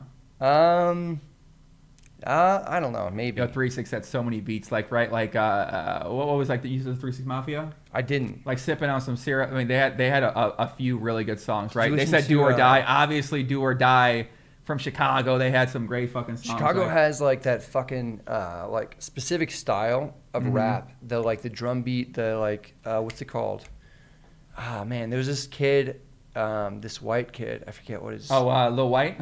No. Lil White was in he was in that whole kind of crew. God, there's a specific style of rap that comes and it has to do with like drum beats. It's like almost like marching band type style drum beats with like rap. It's probably like 808s or something like that. What you're talking about? Where's this kid? Ah man, I think White Rice kid. Charles actually brought me onto this kid and he was hilarious. He's a producer now? No, it was like this kid who like came out with this rap that's hilarious. Well, I mean it's like hilarious. Lil Dicky. No, Lil Dicky's hilarious. Lil Dicky. He's great, yeah. But this was like another guy who's like more serious than Lil Dicky. talking about like guns and there's like. Oh, Some... you're talking about that little white kid from Midwest, something like Yes, that? exactly. Yeah. What was that kid's name? That was drill music. You're talking about Drill. Yeah, yes, you're talking about the little kid. Yeah. The little skinny kid. I can't remember his and he's name. like- Yeah, I can't remember his name. He came out with this video and he's talking about like all these guns. Yeah. and stuff I and, can't remember that kid's name. What was that kid? Slim Jesus. That was Slim his name. Jesus, Slim yeah. Jesus. There we go. Yeah, Slim Boom. Jesus. Yeah. And then Slim Nice. Jesus went on some Vlad interviews and he was talking about he don't shoot guns like that. He don't Right. rock He's like like, that. Yeah. that was just me doing that stuff for fun. And Oh yeah. it's like that's not really. But what happened was But I was really into cars, and then I got a BMW M3 convertible, and I was like, yeah, I'm done with cars. What kind of car do you drive now? I don't have a car here, but You don't? my M3's back home. Really? Yeah. I don't, So you don't drive at all? not here. Good no. for you. That's No, awesome. No, just walk around Uber, stuff like that. Yeah. Jeff Boski, 2 12-inch MTX subs. Yeah, we had the kickers. We did 212s, 215s. Jeff's from the Midwest as well. Jeff's He's from old, he's old Michigan. like us. He's old like me. He's old like more like me. So yeah. I mean, I'm 30. I turned 32 Wednesday. Yeah, you're old man, bro. You just turned 32. I turned 32 Wednesday. Wow, This happy the birthday. 26th. Yeah. Yeah. So this is the birthday podcast. Jeff Boski, how old is he? He's a couple years older than me. Yeah, he's been around for a while. How old is he, Jeff? I don't know, 34? Probably. Dude, Daniel Lozano must be my age. He's talking about Manny Fresh, anything to do with the New Orleans crew, right? Lil Wayne, Juvenile, those kind of people like that. Yeah, they had a lot of what was that one song? Project Bitch, give me a hood rat. See, I was more into, like, that Coolio. Don't give a I mean, that song hit too pretty hard. Yeah. Yeah, we're getting carried away now. was It's in getting there. out of line. We got it. The numbers are dropping off. We got to wrap things up. They're getting Hold out on. of line. We get to 500 likes. We take another shot. Okay. Perfect. If We're we get 11 to away. If we get to And then 500 we'll wrap it shots, up. people are checking out. Then Man. it's They've done. had enough. Let them check out. That's fine. You got to just be okay with it. 06 Nemec said, I had 212s and 215s and a Sunfire. My first car was a Pontiac Sunfire, white tinted windows, graphics on the side of the car with 212s in that bad boy too, man. That was you. That Yeah, was my you. mom used to fucking hate it. Yeah, she's like, turn those down. Those are too loud. I feel like we're learning a lot about you on this podcast, which is great. I know, no, I don't talk about myself. We'll keep it. We've been talking about you a lot, which No, is no, good. you- People you- want to know. you're asking People want to questions. know this stuff. I know. I'm I talking want about to know you. this This is stuff. a podcast for you. I don't talk about these things. This is about you. This is Get E Green. Yo, these are my guys in here, man. These guys know. Boom. Let's go. Dude, I used to drive around my car all the time. I used to have these routes I would drive, and I used to have a bunch of my car friends. We'd always go around and just drive around in these car groups of people like we were in some fucking gang. Fast and the Furious. And shit. just bumping hip hop, like sitting on Walgreens parking lots, trying to pick up girls when they came by. Like it was, woo, what's up, baby? Oh, stop, come on in. These Just are trying to pick girls- up cars driving by, just random people, man, driving by. Random people like Yo, come on in, man. Yeah, it was something. We got 507, baby. 2 more lined up, please. Here you go. My girlfriend's 2 last shots, and then we're wrapping it up. My girlfriend's gonna take care of this. A red sunbird, yo, that's pretty tight. 92. breaking Okay, shit. calm over down, here in the- calm down in here, the buddy. Calm Joe down. Ingram studio. Brad, calm down here, man. This But I is- like your setup. What is this? That's the side of the computer thing. Okay. It's okay. It's okay. What's My your girl- next car? If you had to buy a car right now, what would you do? Porsche. Porsche. Porsche SUV. Yeah. Yeah. My girl wants one, so we're gonna get one of those. That's cool. Or the How's that or the going? Rolls Royce While SUV. she's out of the room. Why she's out of the Getting room? a shot. How's that You going? can kind of see. She's awesome. Yeah. Yeah. She's cool. She's great. Very All right. supportive. She She seems puts great. up with me, and I'm a psychopath. So anyone that can put up with me, who's a psychopath, we go with. Yeah. Yeah. Makes sense. I'm fucking crazy. You can kind of tell. You know? I think most people in poker are. You have to be a little bit out of your mind. Like you have to be willing to do certain things that normal society is not A comfortable little with. bit, yeah. You gotta be a little crazy for sure. I mean, you're sitting around a poker table all day long, right? Like, Yeah. doing that sort of thing. So, yeah. I mean, like I said, anyone that can put up with me, I give you a lot of credit. So, Yeah. because anyone that poker that's tried to deal with me, I'm a little out there in my own world. Like Doug used to get tilted sometimes because he'd always like try to get things done at the I right like time. how we talk and about then- Doug in the past tense. Oh, I mean, he's retired. He's retired gone. now. He's gone. R.I.P. We'll pour some To out be for Doug. fair, we might start a new business together, but it will be outside of poker. Doug's but going to it's come another back. We story need for Doug another to come time. back. He's not. Everybody tweeted Doug right now. Tell him to come back to poker because he was like kind of the person that I enjoyed watching the most. Doug? It was just fun, Yeah. man. Yeah. Here we go. All right, let's do it. She poured you a full one this time. Jesus. I love her. It's why she All hooks right. it up. Okay, let's do Boom. it. Boom. Okay. Tastes great. Did Shelby make her debut? Well, Brad sees her right now. So. Yeah. It is what it is. Thank you guys for tuning into the podcast. I appreciate you very much. What do you got to say? So many things, man. I feel like we just scratched the surface. I know. We're about 3 hours in now. 2 hours in, 3 hours in. I think so. Yeah. Wait, Yeah. what time is it? This guy says, my ass, you can afford a Rolls Royce SUV. Now, I just want to explain to you how economics works, right? So typically, to afford a car, you need to have money, right? In order to make money, you need to have a product or a service, right? We can look at the product or service I have and the knowledge that I have, and we can take a look at the audience that I have, and then the challenge becomes, can you make enough money to get that? And now, if anyone who knows me thinks that I don't have the work ethic or ability or knowledge in order to make money, you are the biggest fucking You're idiot I've ever seen. sorely mistaken. You are the biggest and fucking you idiot I've will ever go seen to in my hell. life, okay? That's all I got to say about it. I'm just saying, I mean, what kind of perceptive person are you? You know what I mean? I mean, how Yeah. fucking dumb can you? Yeah, You're like, yeah, this guy possibly can't make money. I mean, what are they talking about, man? Who's saying that? Someone? My man slow plays king like side flop. Listen, this guy, whatever No, I'm car kidding. you No, no, want, Joey, No. you set your mind to it. I want to. You could have. I want a Pontiac Sunbird, You want a Pontiac Sunbird? like I used to have back in the day. Yeah, we're taking shots of vodka over here, guys. Shots of Yeah. vodka. That's what we're taking. Yeah, That's it. we're doing it. One We're more doing it question, we'll wrap it up. Then we got to get some food. Let's find one. Jeff Boski, YouTube video will be ASAP the most expensive Tesla Model Y ever. Yeah, people are getting onto your titling strategy, I think. big. Yeah, people think that like Jeff Boski's getting mixed now too. Dude, everybody's doing it, which is fine. I mean, do it. Why would you not do it? If you think you can get more views doing whatever, yeah, help out your channel. Potentially help out like poker in a broader sense, and you get some more people who are, you know, maybe not even poker players to click on your video if you make the video title enticing enough. Why would you not do that? I'm going to need to make this shorter for a Saturday video. That way people click on it, because I don't think they're going to click on a 3-hour video here. We're dropping a lot of knowledge though. I know, it's true. This is for the hardcores only. Frogopotamus, if you want to have a big meetup game, Moonlight Master, we got to cut this 3-hour thing down into about like 18 minutes for YouTube. This is what we got to do, brother. So Frogopotamus says, if you want to have a big meetup game, Brad, you have to go to Parks in Pennsylvania. Parks and Pennsylvania. I want to do the biggest meetup game ever at some point. I want to set the fucking world You know record what? for Let's biggest go meetup ahead game ever. right now. Let's do We're it. going to invite everybody. You're invited.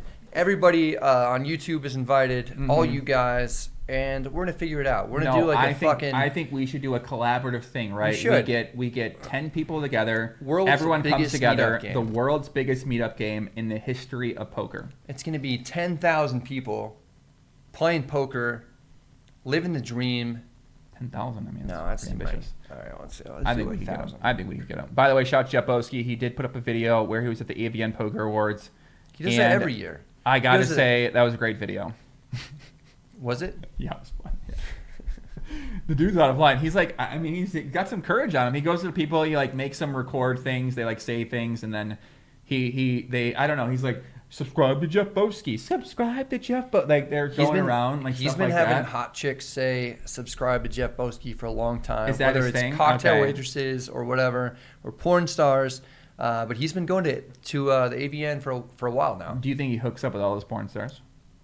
I don't think he does. 100%. I don't think he I does. think he does. I don't think I so. think 100% of them. No. If they say With those subscribe to glasses, I Jeff don't think he Boski, then they're as good as Jeff Boski's girlfriend. I bet that Jeff Boski does not hook up with the porn stars from the AVN Awards. How much? I'm kidding. I think he does, actually. No, I haven't seen his video, but I did see his thing, which I thought was smart. Was like choose a thumbnail, and he chose like 4 pictures of him at the AVN Awards or whatever, him with hot chicks and all of them, and then Good strategy. And then I think the people chose wisely. Do you think Jeff Boski will become some sort of like maybe just like a porn world YouTube creator or something like that? I think it's silly to narrow down what people will do at this point. You know, I think the world is his oyster, and he could really do whatever he wants. You know, I think he could do more collabs. We always have porn stars going to Sapphires to kind of guest. Maybe he can get in touch with He's them been and to set up some sort Sapphire, of as far content. as I know. I think there was some like. Well, I mean, we don't want to Or talk no, about it was Legends. He went to Legends. It was like Well, some. he's a regular at one of those clubs. You know that, right? I think Legends. I Yeah. think he has I like went some there. I went to Sapphire. Bitcoin crypto thing at Legends. As He's far as I working know. all the strip clubs. It sounds like then. He's doing some things in a weird. He's making his own path. I'm living vicariously through him. Listen, married guys here, we're watching you, Jeff. You do what you got to do, buddy. Okay? I mean, hey, we're watching you right now, man. So that's it, guys. Let's wrap it up. I'm done with this. Brad, we're done. I appreciate it. A little out of line, but it's what it is. Shout to G Unit. Shout to everybody in the chat. Moonlight Master, Lion King, Ben Lintz, Gauntlet 4, The Legends is closed. Amen. Late Drake, Easily Swayed, Dogma Free, Corey Hickman, Muga James Show. Those are some weird names. Sandy Sinclair. That's it. What do you got? And you crushed it. Okay. That's all I got. Guys, I'll be back next Monday, every day next week, noon p.m. Eastern Time. A new high stakes pot limit Omaha video going over some of my biggest hands of all time. And that's it. I'm going to be going on a vacation starting tomorrow. So that's all I got. Much love. Take care. Peace out. Adios. Is this Lisa actually a woman? I don't think so.